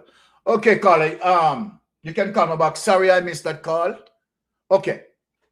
Addressing Thursday's final day of the JTA's 2026 Education Conference at the Princess Grand Hotel in Hanover, Malava said he was disappointed with the Ministry of Education's calls for him to name the schools where such incidents have reportedly taken place. Now, to show you that Malava is very much responsible, he did not name the school, and that is a responsible thing to do. Who are you people? Are you crazy? You are asking him to publicly name the school? The man wants to pull away any form of potential embarrassment to the school. And here you are as government asking them to do that, arguing that such calls are a diversion from the need to remove shelterees from schools months after Hurricane Melissa passage on October 28th. Remember, it is from October 28th, people. Jamaica, get this in your head. You know the ripple effect of this? Now let me ask Andrew Holness. The billions of dollars that you have received as it relates to aid, what are the proper planning that you have to rebuild people's homes and make them resilient? You had spoken about 5,000 containers that were supposed to come, right? Early about January, February. Where are they? Where are those containers? And what happened to taxpayers' money? What happened to taxpayers' money? So this is a revelation that is opening up a lot of can of worms. Now, how are you going to now shelter those people who are occupying the school space where that sort of coexistence should not have allowed? What sort of planning that you have to make sure that you are building robust hurricane shelter, knowing to the fact that Jamaica is in a hurricane belt? So even although you come out and talk about you are proactive and you would have given your administration high 90s in terms of your performance with Hurricane Melissa, this is now showing you up. You have no such plan. What plan now as we speak? We are soon facing another hurricane season. What plan do you have? Because you're going to start building no shelter yet, So are you planning again to use schools for shelter in spite that we might have another category 5 hurricane? This is showing you up so much that you have no plans. You don't know what you are doing. Everything is over your head. You're a damn nincompoop. The only plan that you have is to rob taxpayers and make sure they try to PR and have spin doctors spinning their lies. You have no plan for this country as it relates to economic growth.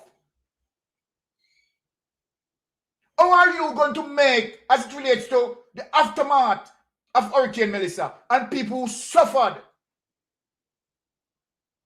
What is the methodology of you making them resilient? You speaking about resilience is a far different thing as it relates to your action and policies that pushing towards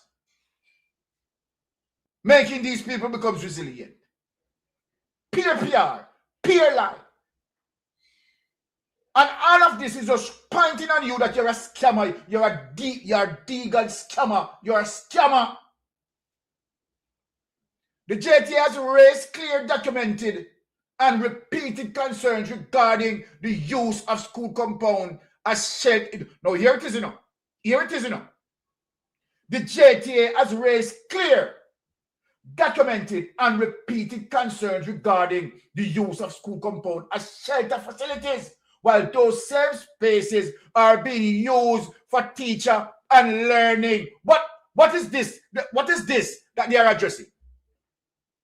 What is this they are pointing to as it relates to the illegality of that? That phrase that we read a while ago in that paragraph is speaking about the coexistence. The coexistence. It should not have allowed. It should not have allowed. Now, these concerns were formally communicated to the relevant state authorities. Oh no, come on now, and I sell the narrative, you know, that Malawi did not follow the protocol as it relates to the line of communication, where indeed the man had done that. Uno so no wicked. Uno so no wicked. Uno so no quarrel and uno so no lie.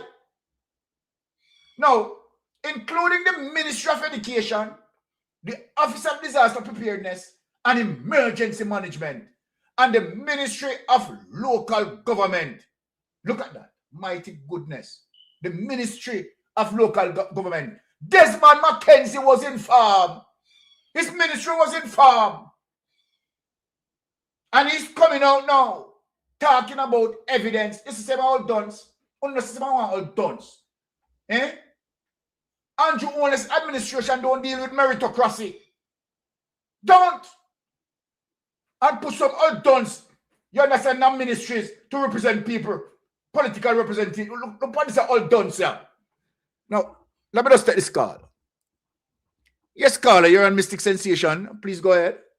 Good evening, Mr. Byron. Good evening. Blessings, my sister. I've been listening to this thing with the adults and the children. That is a no-no. No. If they were in our country, heads would be rolling, I can assure you. There is no safeguarding there for the children whatsoever. Exactly. The educational minister and Desmond Mackenzie, they need to be brought to book. And another thing that I would like to ask, when Melissa happened, yes? Well, was it Jamaica? Because if I remember right, the Desmond Mackenzie Blackboard, he did the collection. Were they not giving a lot of tents and things for to give out to the needy? So where are these? Where is this equipment? Where is it gone? That's absolutely correct, madam. And I am saying, right, what happened to the aid? What happened to the aid and the billions of dollars? Where is the aid that they got? Okay. Where is all the aid where they get? There you go. Where is it all gone? Because if I'm not mistaken, Japan, the man said them give what? 300 tent? How much this? How much that? And Mr. Byron, if you remember, you know, when one of them tourist ship came in, as Melissa did take place, yes? Yes. You remember when there was emptying the belly of the ship, a pure mattress used to come out there? Yes. Where are these things gone? There you go. There you go. Remember that some things were sent to Colonel Charles Jr. home, you know. Yes. All right. Remember, say Rosie. Hold on, my sister. Remember, say Rosie said. Remember, say Rosie said Donovan Williams, right? Have aid relief stuff given away, you know. Yes. Okay, all right. There you go, sister. Speak up. Yes. Right. And another thing that I would like to ask, right? You remember, was it the Spanish people and I think America? They sent one whole heap of field hospital and equipment there, didn't they? Yes. Where they come down That and is, get the scruffs. that is also they correct. The hospital and did a whole heap of, where has all those equipments gone? I don't know, madam. I don't know. You know what, Mr. Byron? I think if Lucifer see them and come down and help to father labor government, it on them back because he can't manage them. Well, they will go down. Wicked set of people. Wicked. All this girl here that died, her baby died this week. The mother there died this week. And Christopher Tufton go on like him not responsible. And England them should not there. Hey, England them should not there because no DPP wouldn't let us save them. All right. Talk about things, sister. You can prove that they are guilty of it. Them are going to prison. Talk about things, sister. Not DPP. And I'm glad in terms of what you said. No DPP. Okay. No DPP couldn't save them. Okay. You must say, man, it's one thing, it's what Britain has got its ways, you know. Britain has got its ways. But it's one thing I can tell you. If you can prove that the authorities, i.e., medical authority, the police, eat down to the lawyer them. If them is wrong and neglectful, there is board take them too.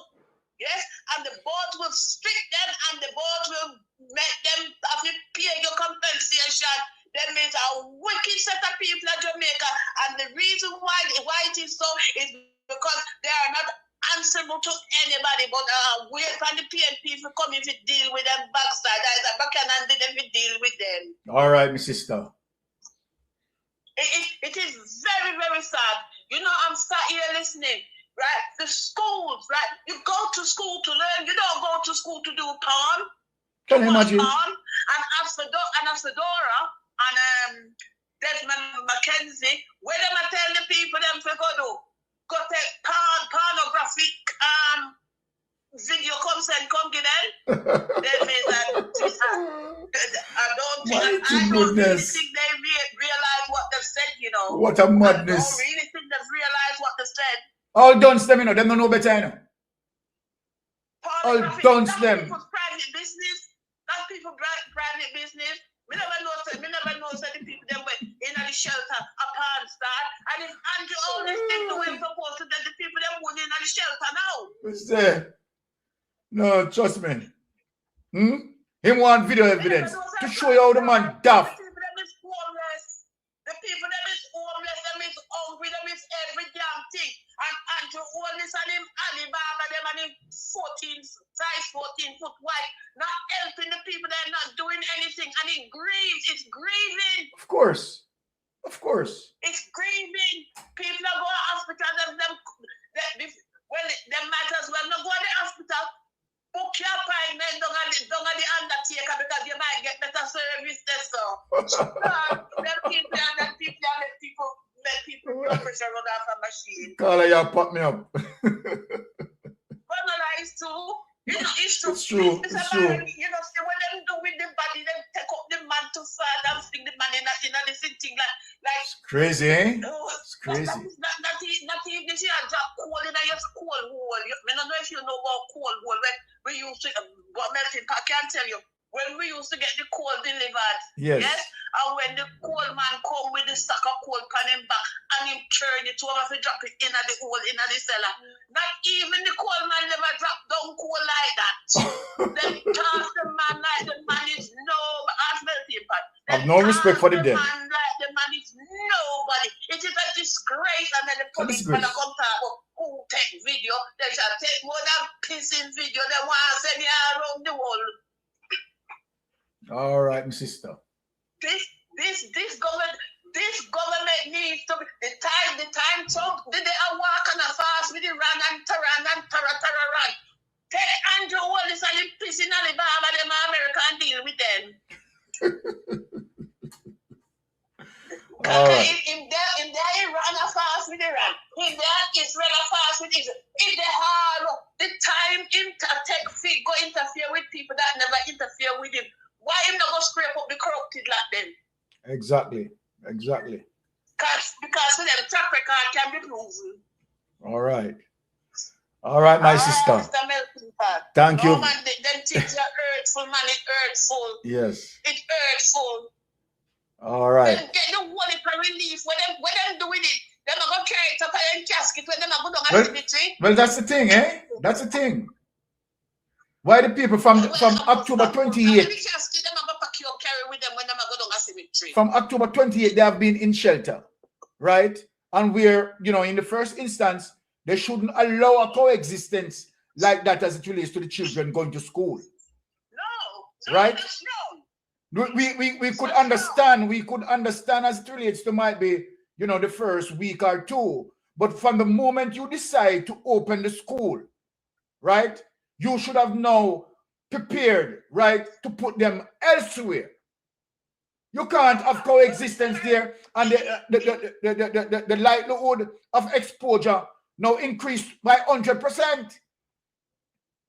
Because number one, even your own children that you have in your own home. Right? Yes.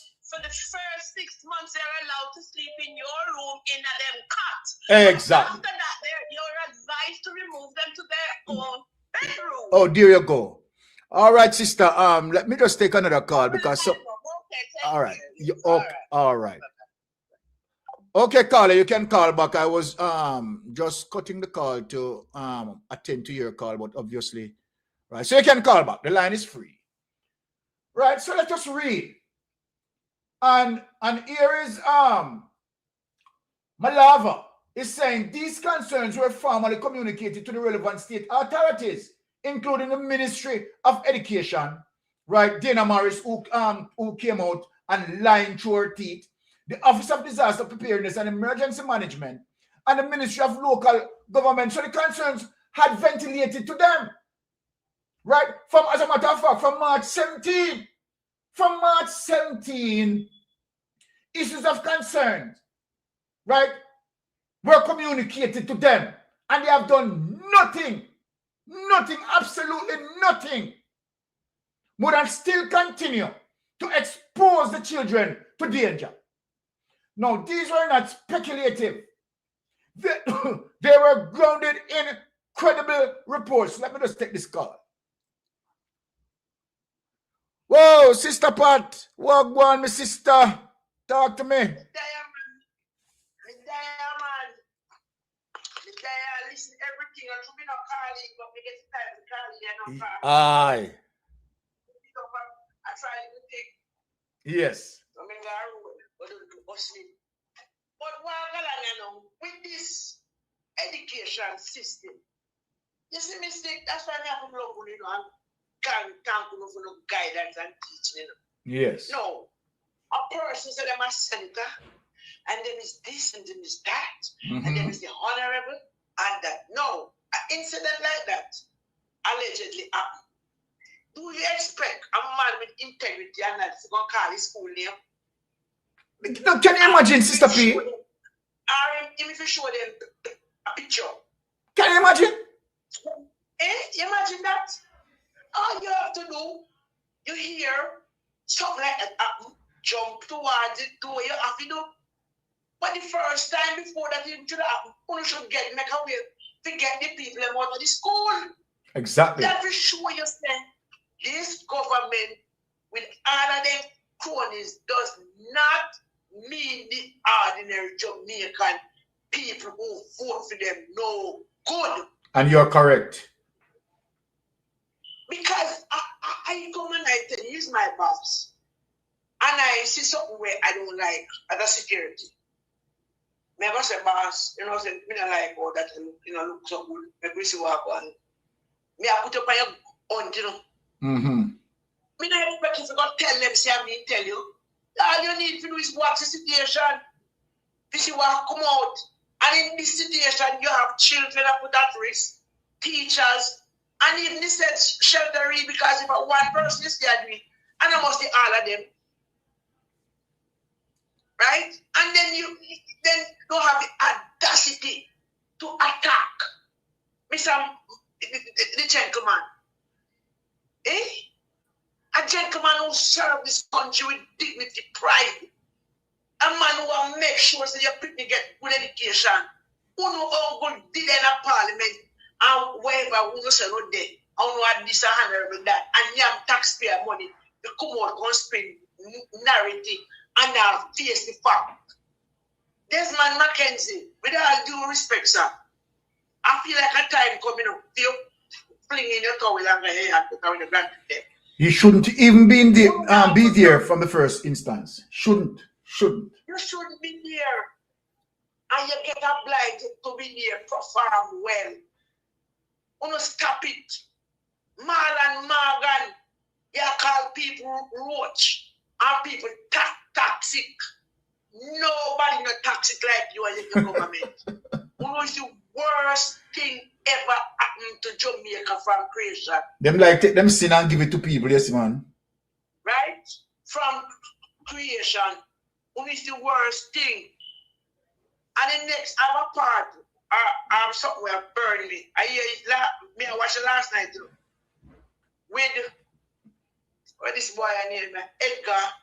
Okay, Marvin Edgar. One old man named Williams. Yes. Let me tell you, man.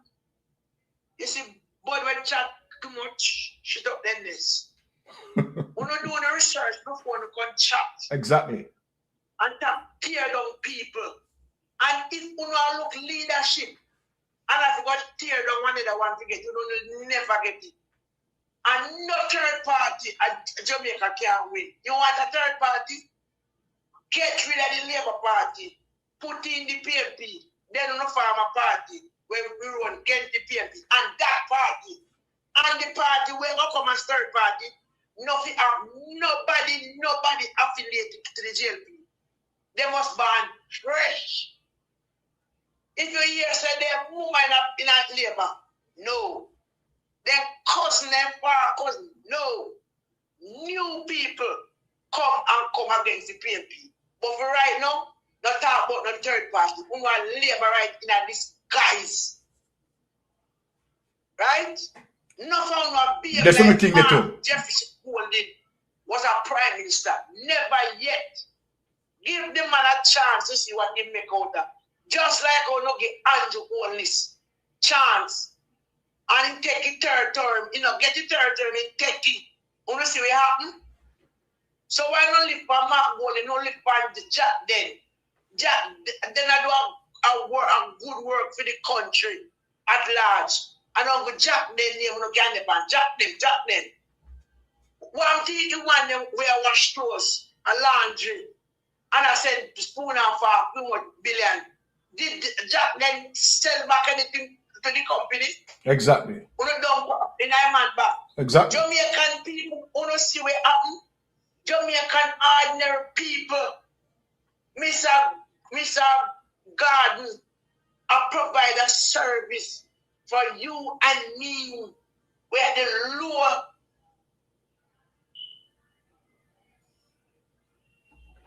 Oh, you got cut off, Sister P. Not hearing you. Right. So let us. Okay. And this man provide a service for us. Good, gracious God, make the gentleman breathe. Please, Marlon Morgan, you need to get a score. One, pay yourself. You understand? Because for your hand can't touch for your back. If you look so in that pose, we would like to see you naked. Don't fix up yourself, man. Right, me God and my bed and wake up and like you against me, and that must kill me. You understand? Fix up yourself, brother. Come on for Mr. Garden. In the name of Jesus. Come on for the gentleman. The gentleman have done nothing wrong. Right? Talk about Christopher Tufton where one woman taking a baby down there. And one woman have a baby must be carnival and two they couldn't get something because I fix to do something. The baby dead.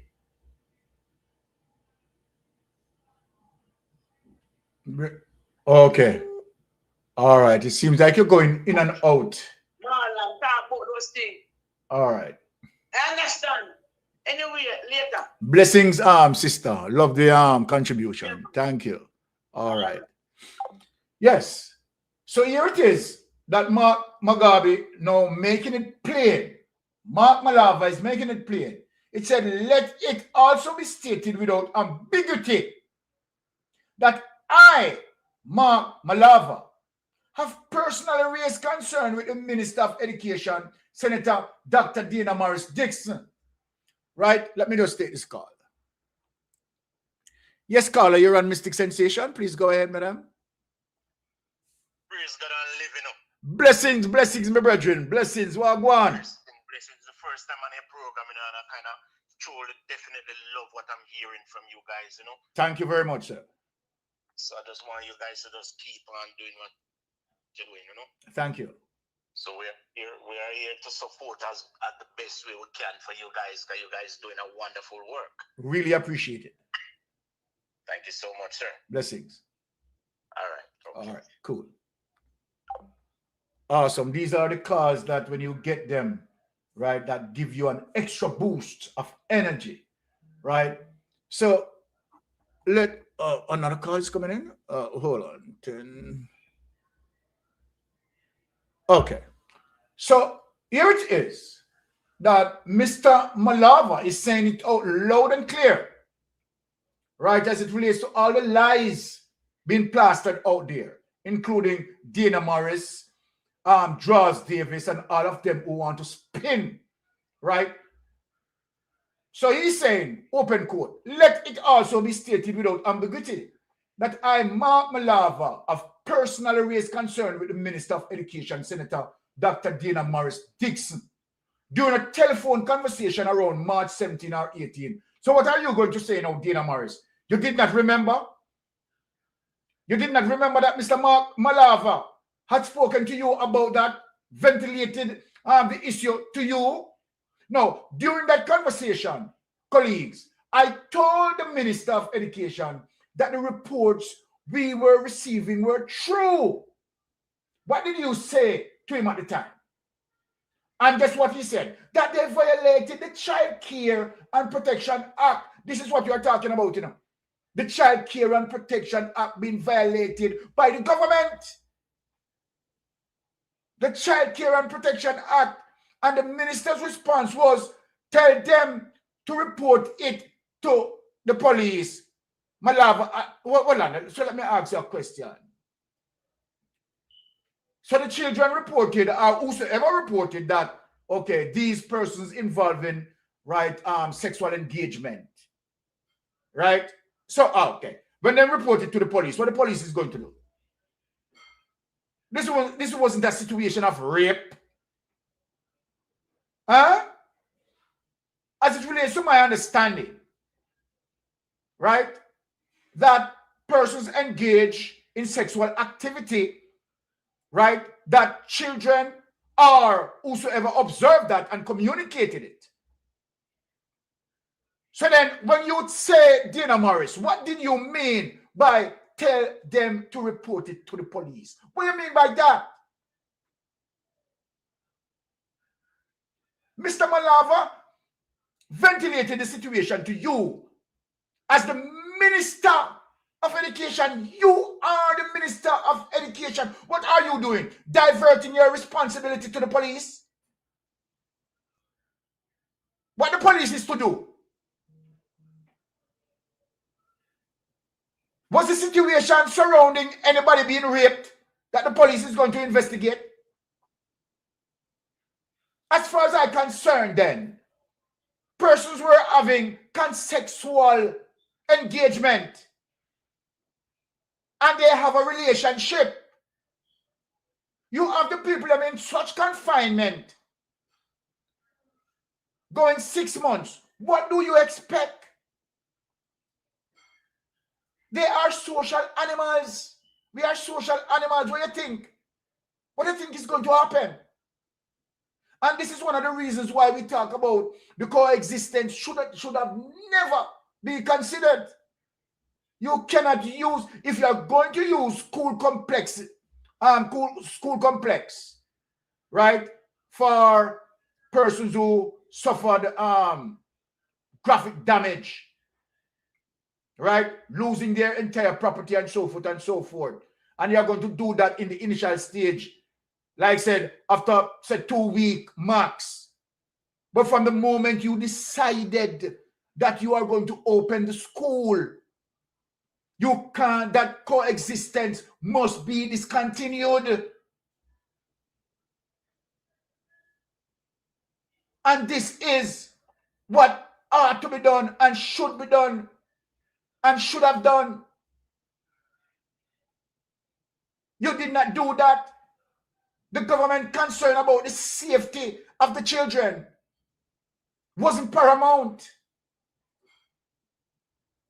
And so then the government openly had breached and violated the Child Care and Protection Act, exposing our children to the ultimate danger.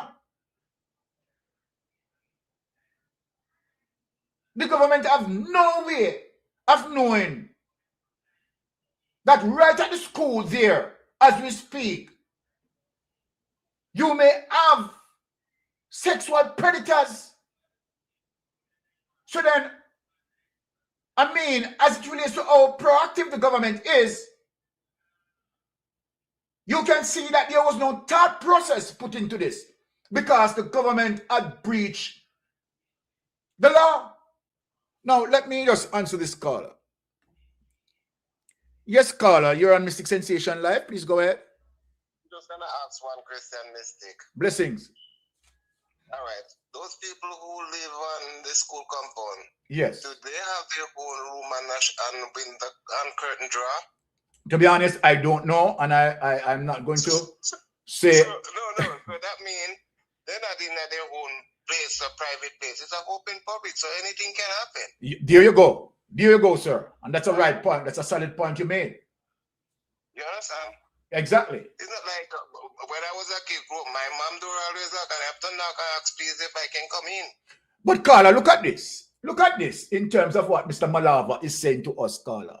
That he had ventilated the situation to the respective authorities, and particularly where Dana Morris is concerned. And Dana Morrison, who is the Minister of Education, had told him to go and report it to the police. What Dana Morrison expect that the police is going to do? What kind of police? And I'm saying it again with another thing. You was a police officer, right? Yes. And I live in a community and I see something going like, I know a bad boy John have a gun. And I come to you and say, Mr. Mystic, something down the road not right, and I'm going to tell it to you. That you can get that gun off of the street. Will you go back in the street and say, this caller tell me? No, certainly not. Certainly not. Well, I don't give the man no right to tell him where he get it from because he can set up somebody's life. Well, I mean, the thing, what I'm saying, Carla, right? That is beside the point, though. The point is that the exposure, right, that you are exposing the children to situation as it relates to the coexistence, right? Okay. That should have never done from the moment you decided that you are going to take a decision in terms of reopening the school, right? They should simultaneously on their way out. You know what happened, Mystic? Yes. I do construction, right? I work in Alton region, I do Toronto, I do York region, I do up to Pickering and those areas where you call Whitby. Those areas have different division, right? Yes. And to go on a construction site as a laborer or a tradesman, you have to do an orientation. Exactly. You have to do police background check. You cannot go on the school compound. If you are moving a machine from one point to another point, somebody have to be there with a red flag, and you have to totally block off that area. Yes. You cannot use the kids' washroom. Yes. You understand? And look at this, Carla. That's what I'm engaged, right? Based on what you say, you're 100% correct in terms of ensuring safety. Now, the situation at hand as it relates to Hurricane Melissa would have circumvented that sort of process. So we understand as it relates to the emergency situation at the time. However, I am saying to the fact that you are doing that as, you know, a spontaneous reaction to the Hurricane Melissa, right? As soon as you decide that, okay, you're going to move a next step forward as it relates to find an appropriate place for them, and you're going to take the decision to reopen the school, right? That sort of coexisting inhabitation need to desist immediately. And so then cease the exposure of the children, because number one, to the fact that certain situations circumvent as a result of a hurricane, which we understand. You don't know who there have their pervertish mentality. You don't know who there who are child molesters. And number one, again, they have family, right, including boys and girls, right? And you don't know as it relates to, you know what I mean, the indisciplined nature. I'm telling you something. It's wrong. As I said, I do consultant, and guys, they find out he is a child molester, and he have porn on his phone. Yes. Porn, what he watch porn site and whatever on his phone, and he totally banned from the site. There you go. When they dig into his record, the police record show he was convicted. Okay. You understand? There you go. You cannot go on where school children are. Even if we on the side and our kids fall down, we cannot take up that kids. report it to your supervisor or somebody. You have to do. You can't touch them. You're not there to do that. You understand? Exactly. You're perfectly right. I understand what you're saying. And even if you're working at, I do construction, I say that all over the place. Old age home. If someone fall from a wheelchair, don't touch it. You understand? So even with some of the things even the lady, I heard somebody talk about what the police do to the body show in that vehicle open back. That's a totally disgrace. Oh my goodness. Oh my goodness. And what is going on in the school? Why you see it nationwide and all those people are trying to cover up? It's a totally disgrace over the world. So they are trying to blind it. But when you're into a pit and you are digging and you find yourself going down deeper, start dig. You understand?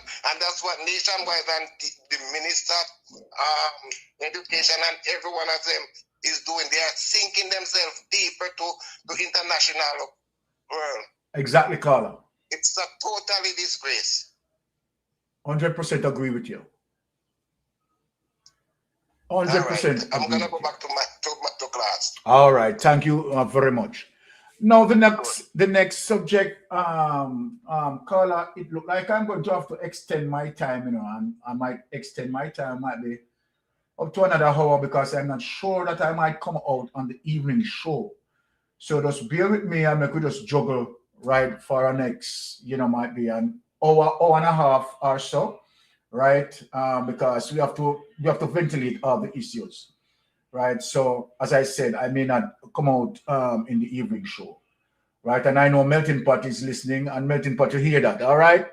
So we are going to stay here for a little while and we'll be ventilating the issues because we have some serious issues to discuss. So the next subtopic that we'll be touching on is killing with impunity. We have seen that has become a very serious concern as it relates to extrajudicial killings that we have seen, and we have been speaking on this for some time. And Jamaica, it is serious, right, as it relates to this current administration. We have to call a spade a spade. We have to hold the bull by the horn and we have to call them out, right? We are not against, right, the police bringing criminal to justice. So before I venture into the topic, let me just clearly state my position. Mystic Sensation, right? We are not here, right, going against police officers doing their work, right?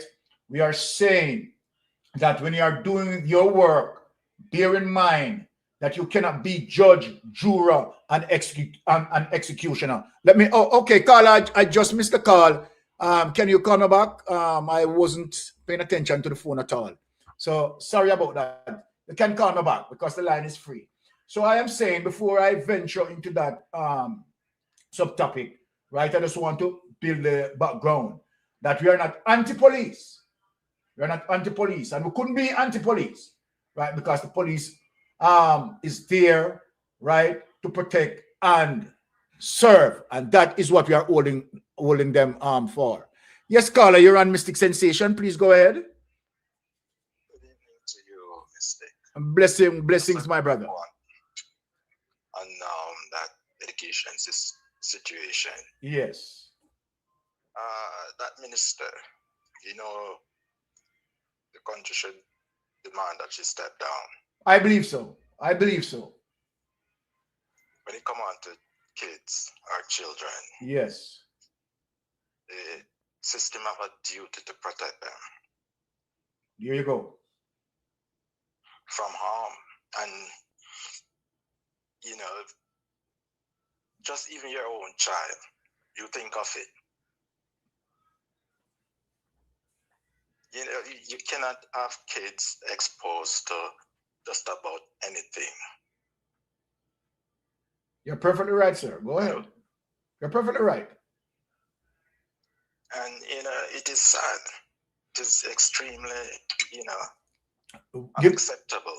What is sad and what is unacceptable acceptable about the situation, you would believe that the government, right, first priority of responsibility is to protect the citizenry. But it is the very same government, my friend, that's exposing our children to ultimate danger. And this is what the situation is about. Exactly. Because they are the man and woman of tomorrow.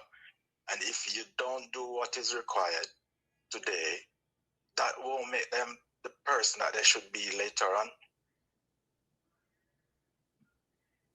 There you go. Hello? Yeah, no, man. We are listening to you, man. We are listening to you. I'm just giving you the space to speak. You know, that minister should definitely, step down. You come out. This is the same person who come out and talk about disinformation and misinformation. Oh, hold on, Carla. Hold on, no, Carla. Right, and I didn't even remember that, Yes, it is Tina Morris who came out and talked about misinformation and disinformation, And she came out and blatantly lied to the Jamaican people. Can you imagine, Carla? Exactly. And the person who's supposed to be supporting her is more focused on other areas than the area that he should be paying attention to. It's crazy. Stop the politics. Stop the Build politics. the country. It's crazy. It's crazy. These people crazy. It's about making Jamaica a better place tomorrow for the future generation. There you go. There you go, sir. What? Because I'm okay, you shouldn't be okay. I'm just living for myself. If you're hungry and I'm not hungry, there are the possibilities that you will come and eventually take what I've got. Right. So you need to deal with some sort of balance and fairness. All right. Precisely. Okay. All right. So I have another call coming in. They need to stop this crap. Yeah. I have another call coming in. So let me just give this person an opportunity. All right. And thank you for calling. Okay. All right. Cool. Okay. Oh, Jesus. Let me. Carla, I just don't know what I did a while ago. Carla, you can call back because I just missed your call. All right. So please call back because I just missed that. Right. So yes, we are going to go into the next subtopic as it relates to killing with impunity. Right. And we are going to show some serious situation with this. Let us begin as it relates to that. Now, so our first clip under that, let us have it. Okay. All right.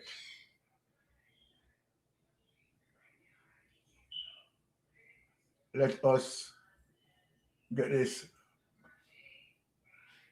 I wonder if this is the clip. All right. Let us play that. Hold on. Let me just find this. All right. Just give me a little minute. Let me just check on my thing here and see.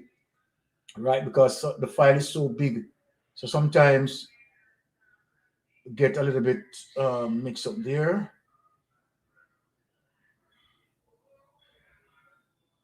Right, let me just get it up. Okay, all right. So this is not it.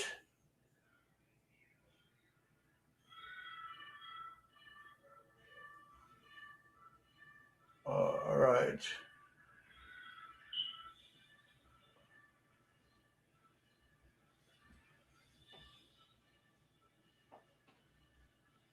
Hold on.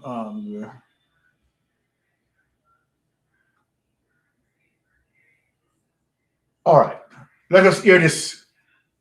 The people to be clear in our mind that crime impacts our productivity. Crime destroys the value of our service and product. Yes, caller. We must stop seeing the criminals as Robin Hoods and see them for what they are, a pestilence. All right, hold on. Let me just put you on here. Hold on. All right, Mr. Holness, let me just go to the caller. Yes, caller, you're on Mystic Sensation. Please go ahead. Yeah, good evening, Mr. Mystic. Blessings, my brother. Yeah. Need as a people. Up the class too long. We just have Yes. Just have three little things to say. Okay, go ahead. Yeah.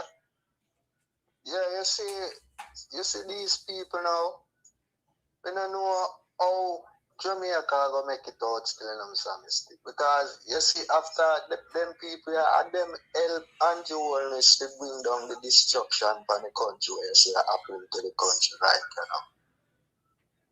now. You understand what I'm trying to say to you? Yes, I heard for those who voted for him. Yeah. And them help and bring down the destruction. Yes, sir. All right.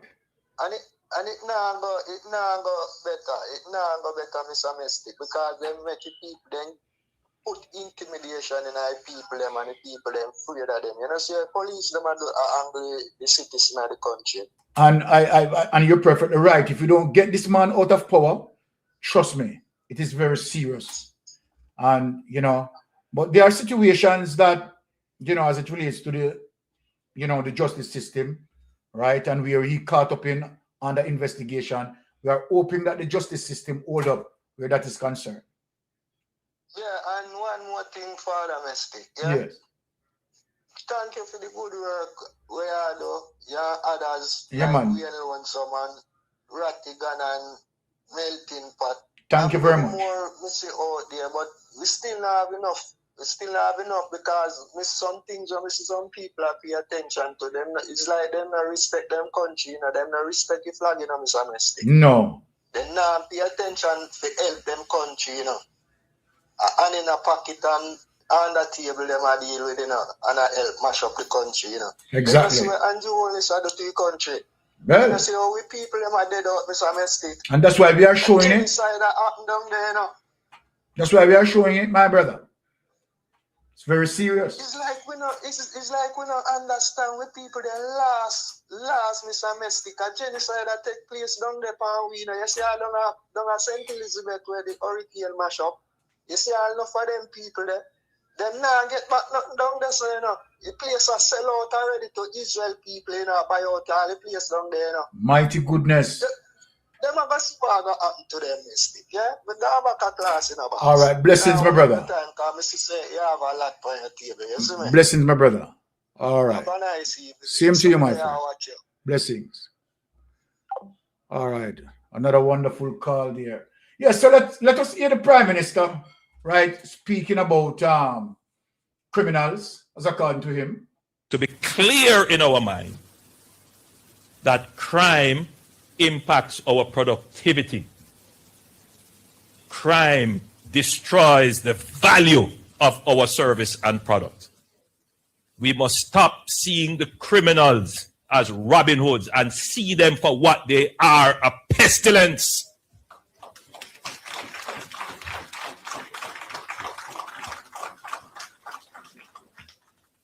These criminals are not disenfranchised youth. The money that they take to buy a gun, they could buy a tool. I can tell by the clap. My statement is true. Ambivalence.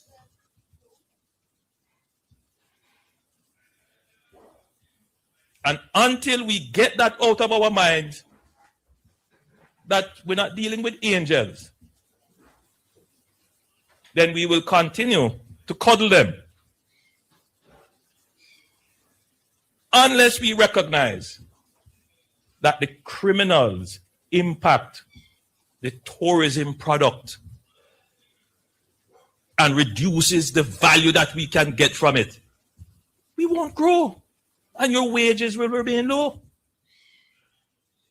Because the service that we offer is a much better product, but we can't get the value out of it because there's this stigma.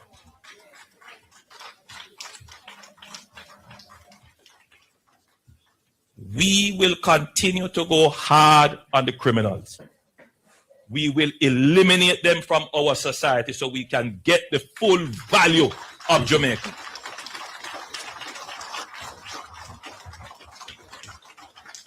I want that to be unmistakable in its understanding. I am not ambivalent about it. And I want every Jamaican to be decisive about this. They are the ones that have kept us from realizing our full potential. We believe they are saving our communities. They are giving justice in our community. No, they're not doing that. They are raping your daughters and killing your sons. Now, let me stop right here and share this. And I am going to address the Prime Minister. Now, it is sad, very sad, Jamaica. As it relates to what the Prime Minister said, that crime impact our productivity. And in some sense, that is true. Now, oh Jesus, I missed that call. Okay, oh shit, jeez. I missed that call. In some sense, that is true, that crime impact our productivity. So I want to ask the Prime Minister this. As it relates to $470 million. Let me just take this call. Yes, caller, you're on Mystic Sensation. Please go ahead. Hi, good afternoon, Mystic. Bless. First time calling, but I'm probably listening to your program. Thank you very much for calling, and thank you. I was just listening to what the Prime Minister was saying about criminals. Yes. And I'm wondering if I got it wrong, but who would you classify as a criminal? Well, I would define a criminal as Andrew Honest, based on me. Okay, all right. I'm going to read something because I Googled the word criminal. So, and listen to what he was saying a while ago. A criminal is legally defined as any person who has committed a crime or who has been convicted of a crime by a court of law. This classification applies to anyone breaking federal or state laws. Yes. Ranging from minor offenses like traffic violations to severe felonies. Yes. According to the Fielding law firm and definitions from the Neil Davis law firm. Okay. All right. Let us interpret that. Let us interpret it. Let us interpret. Talking about criminal. All right. Let us interpret that as it relates to what you have read. It simply means that before you can determine someone to be a criminal, that person has to pass through a legal system and be identified as such. Simply means through due process, that person, as it relates to investigation and investigation as it relates to evidence being collected, that person should place into the judiciary. And it is the judiciary that is going to determine that that person is a criminal. So now, let us speak to Andrew Honest. Based on the extrajudicial killings that these policemen are doing, and don't put those persons through the judiciary process, how does he determine that these people are criminal? I know that's where you're going. Exactly. You got what I'm saying right now? Yeah. I know that's where you're going.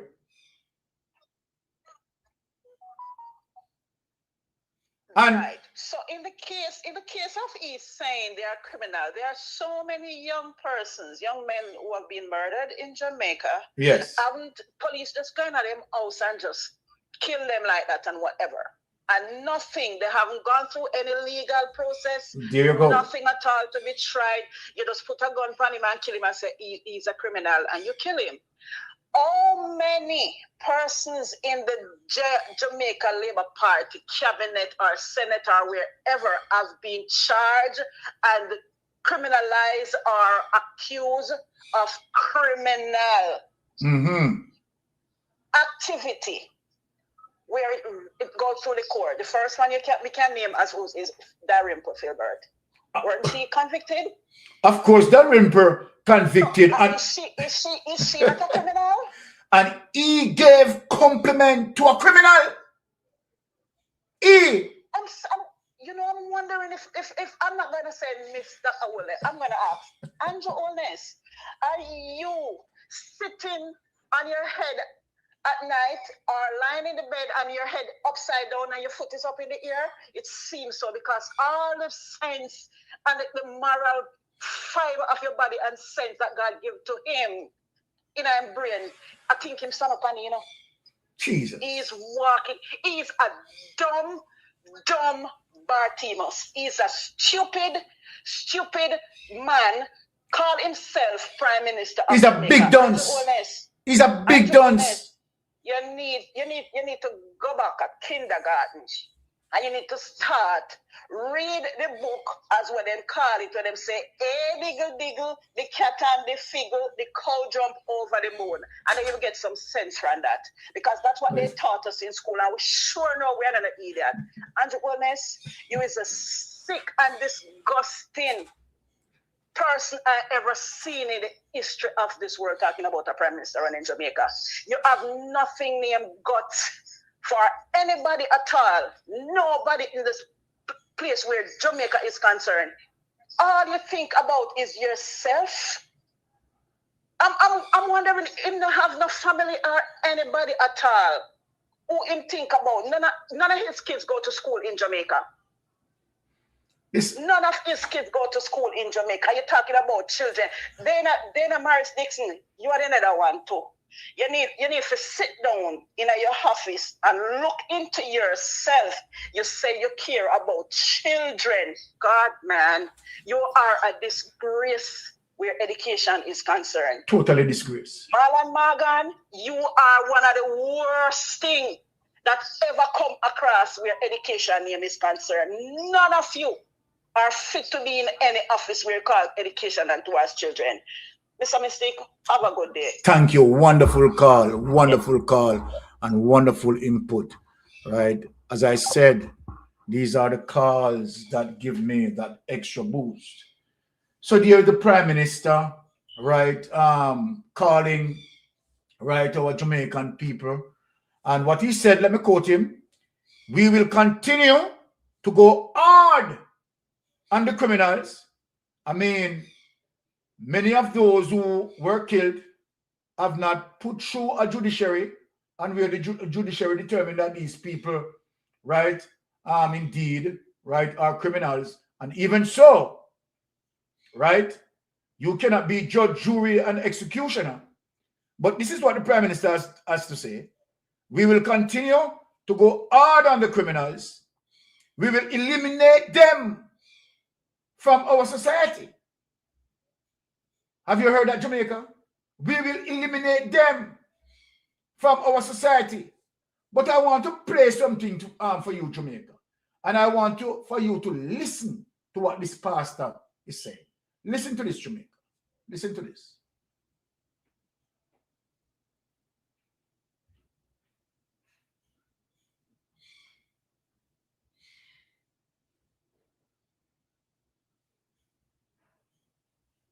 Listen to this, Jamaica. Saying before we write off them boys, we say them done dead already. And support Mr. Holness and the commissioner in killing them with impunity. The amount of poor people picnic that has died in the last 2 years without trial. Police becomes the judge, the jury, and the executioner. And the reading in Isaiah this morning, you know what line that just struck me again? All of this happened and nobody protested. The innocent killing in Isaiah that took place led him like a lamb to the slaughter. Kill the innocent. Isaiah said all of this took place and nobody protested. Where is the church? Where is the church that has come to declare life? Religion sometimes is used to deny access to the majority, access to life. What we see operating is a deliberate attempt to deny access to life, because all of these veils are set up as life denying implements. And I keep saying before we write off them boys, we say them done dead already, and support Mr. Holness and the commissioner in killing them with impunity.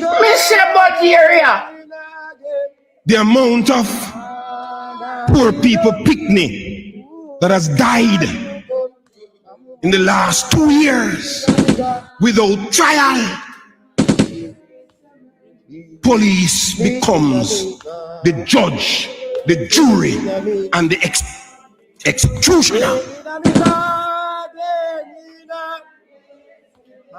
And the reading in Isaiah this morning, you know what line that just struck me again?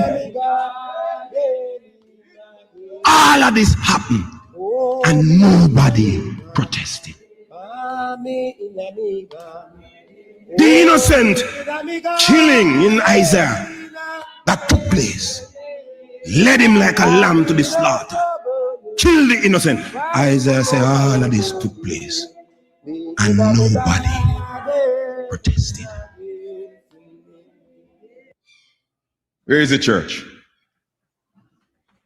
Where is the church that has come to declare life? Religion sometimes is used to deny access to the majority. Jamaica, sad. And what is sad about this?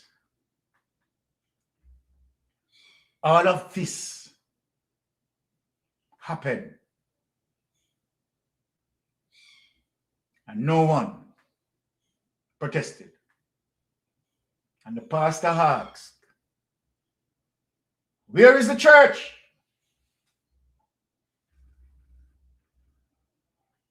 Where is JFJ? Where is the umbrella group of church? Where is civil society? Where is PSOJ? All of this happened and no one protested. And the Prime Minister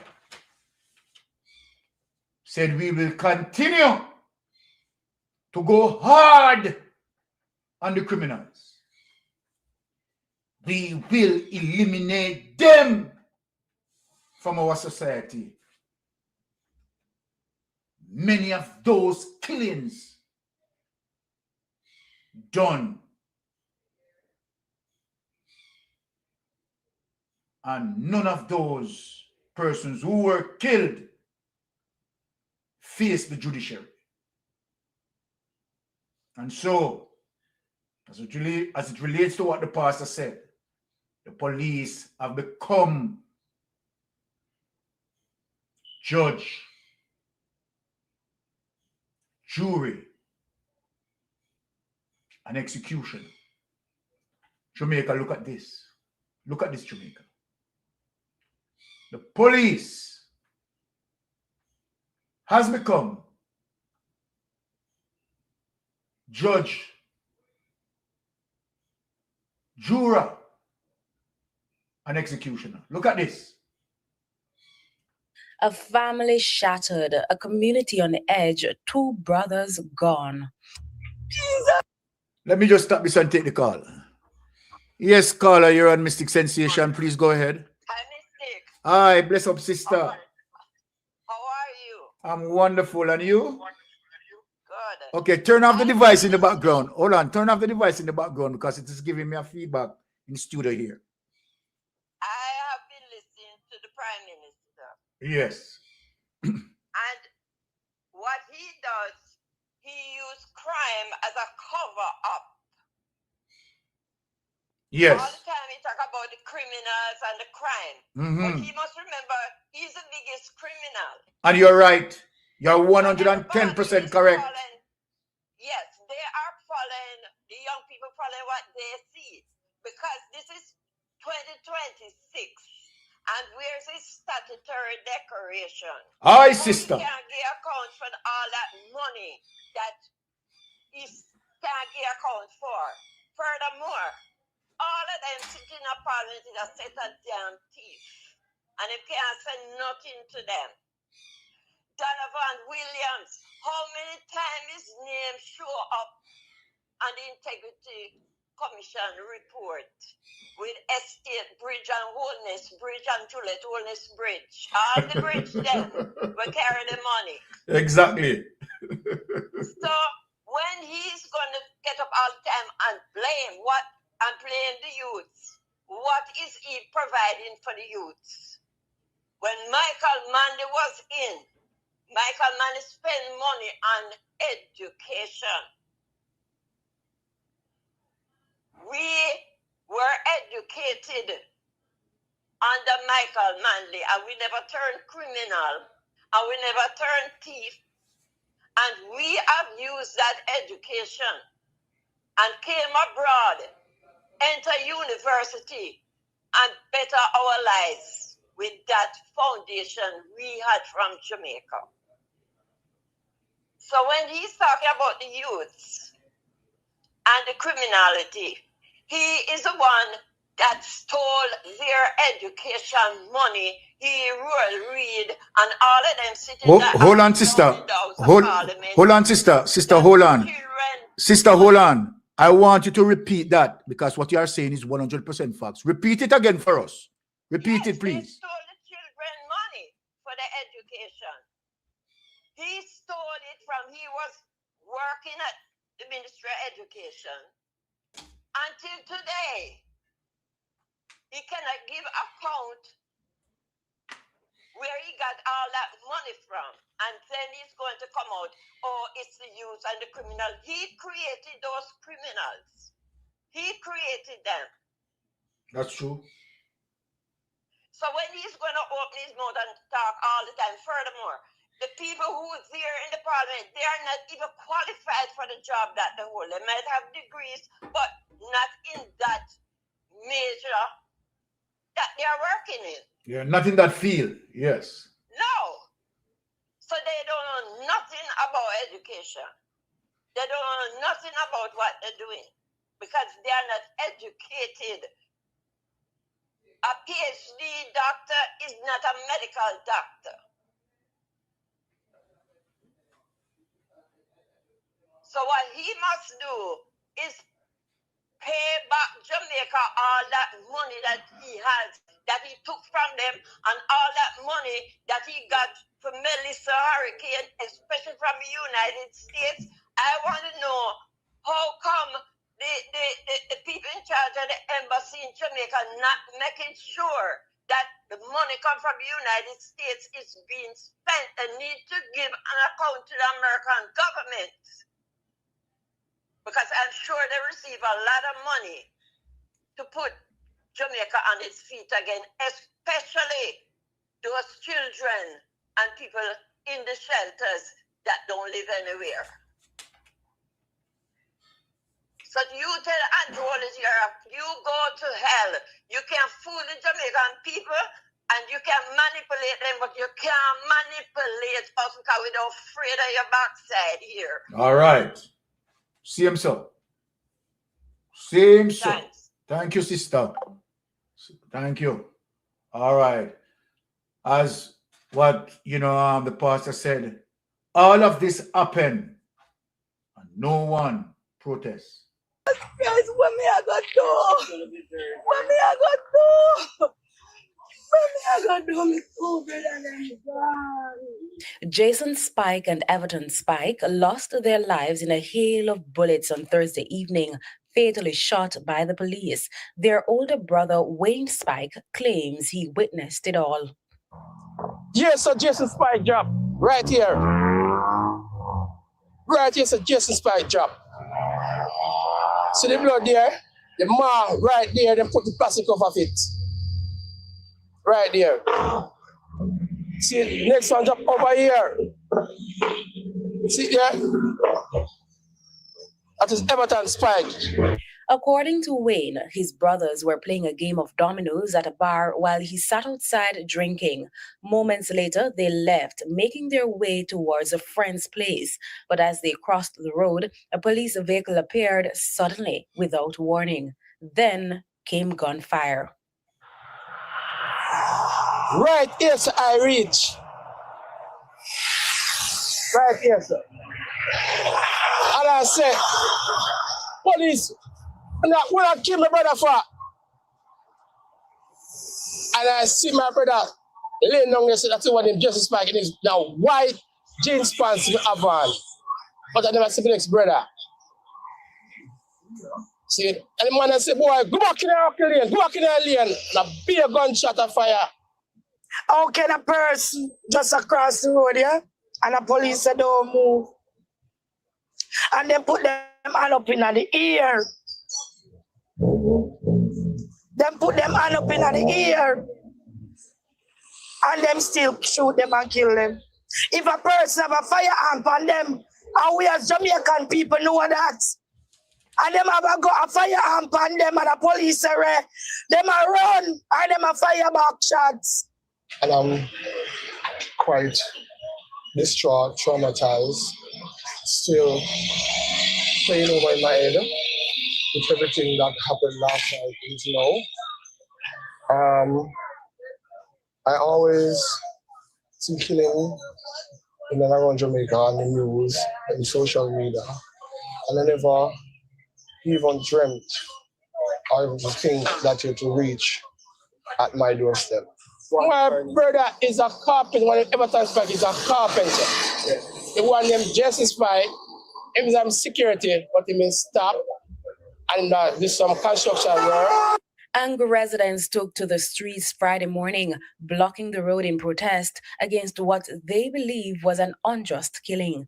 Though the police later cleared the roadway, the community's demand for justice remained etched into a single placard left behind. Well, Jamaica, the Prime Minister said, we will continue to go hard on the criminals. We will eliminate them from our society. Now look here, Jamaica. Now look at this. Look at this. Is this serious? Citizens paying the price when those sworn to uphold the law can't even follow it themselves. 23 police officers, a warrant so defective it violated the Constitution, and not a single body camera turned on. All the members who are on the operation are off duty. They are off frontline duty. This isn't just a tragedy. It is a systemic breakdown of justice that we need to critically analyze right now. Following a series of protests by residents of Cherry Tree Lane in Clarendon over the fatal police killing of 22-year-old Jamar Farquharson on Monday, Deputy Superintendent of Police for Clarendon, Adrian Fleming, is appealing to residents to allow Indicom to investigate the matter. Let us start with the facts of the case. 23 police officers carried out an operation at Cherry Tree Lane in Clarendon. The officers went to the home of Jamar Farquharson. His home video footage showing him running to open the front door of his house before raising both of his hands above his head as he appeared to surrender to the cops who were outside of his house. The police officers then entered his house. Indicom said that from the report it received, Jamar, after opening the door, was taken to his room by the police. The officer reported that upon reaching the room, Jamar allegedly reached for a firearm which was among some of the clothing items. Consequently, 2 officers discharged 2 rounds each and Jamar was fatally shot. As you can see in this video, one of the officers flipped the camera. By flipping the camera, the officers basically interfered or disrupted the CCTV camera footage. Let's ask ourselves this rhetorical question. What were they trying to hide? Perhaps this could amount to tampering with evidence. This raises the $5.6 billion question. Why would Jamar grab a gun after the CCTV footage shows him surrendering with his hands up? Furthermore, the warrant used to enter his home didn't even bear his name on it. Additionally, the warrant did not have his exact address. It was a defective warrant, and its use violated a fundamental right that protects every single Jamaican. The Constitution of Jamaica, Section 13, subsection 3, paragraph J, guaranteed the right to protection from search of property. Our Charter of Fundamental Rights is clear. Your home is your castle. The police cannot just enter whimsically or arbitrarily. They need a warrant from a judge, and that warrant must be specific. It must have a name and describe the exact place to be searched. In this case, the warrant did not bear Jamar's name and listed only Cherry Tree Lane without a specific address or gate number. This isn't a technicality. It's the bedrock of our privacy. The warrant in this case was a general warrant, a practice outlawed for centuries because it leads to abuse of power. Now, let's combine this unlawful entry with a complete failure of accountability. 23 police officers were present and not one of them wore a body camera that was activated. The JCF has a policy, but without consequences, it's meaningless. Body cameras during these kind of operations should be mandatory. This absence of an objective record means we only have the police words against the CCTV footage which shows Jamar hands up.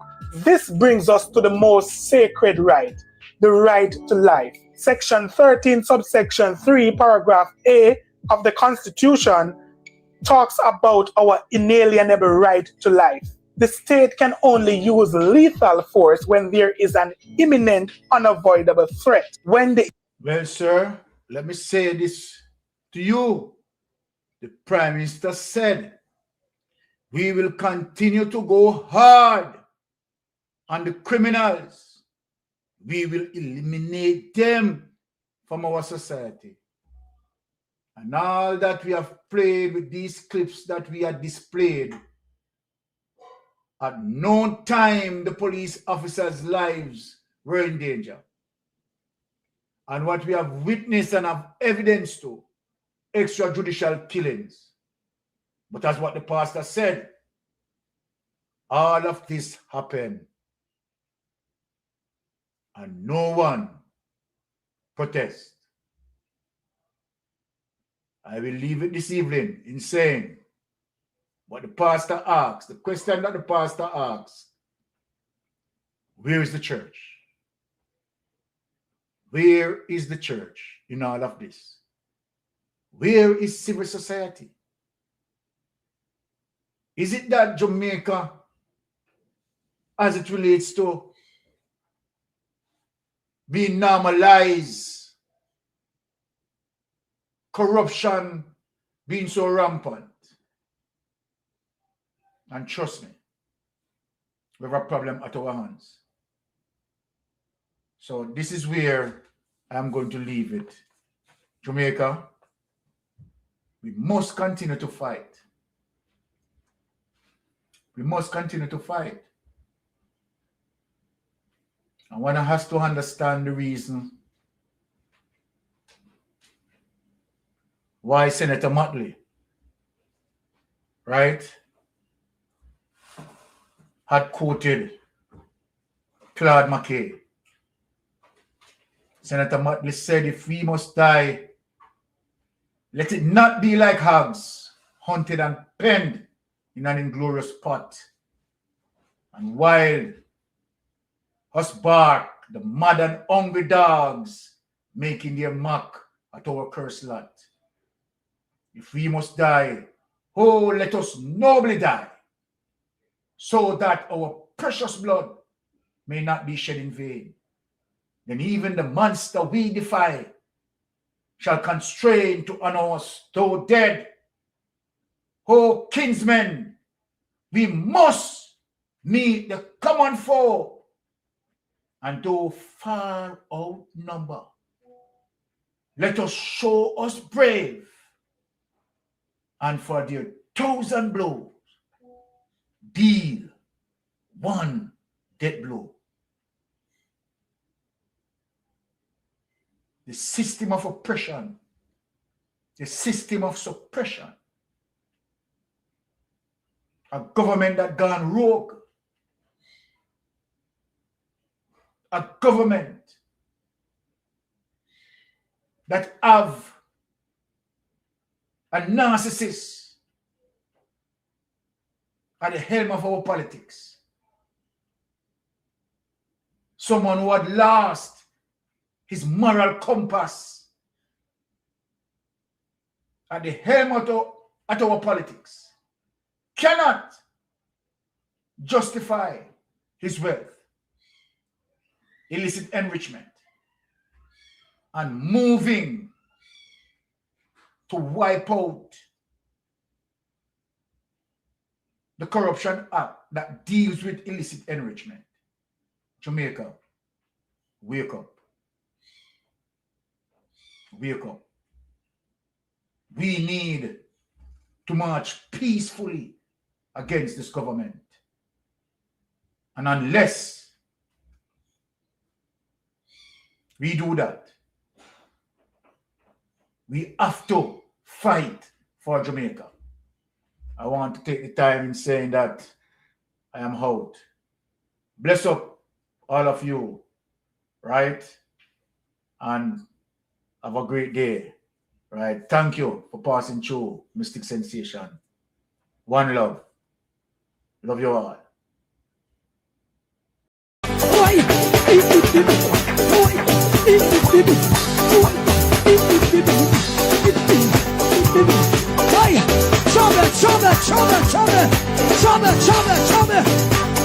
Watch out.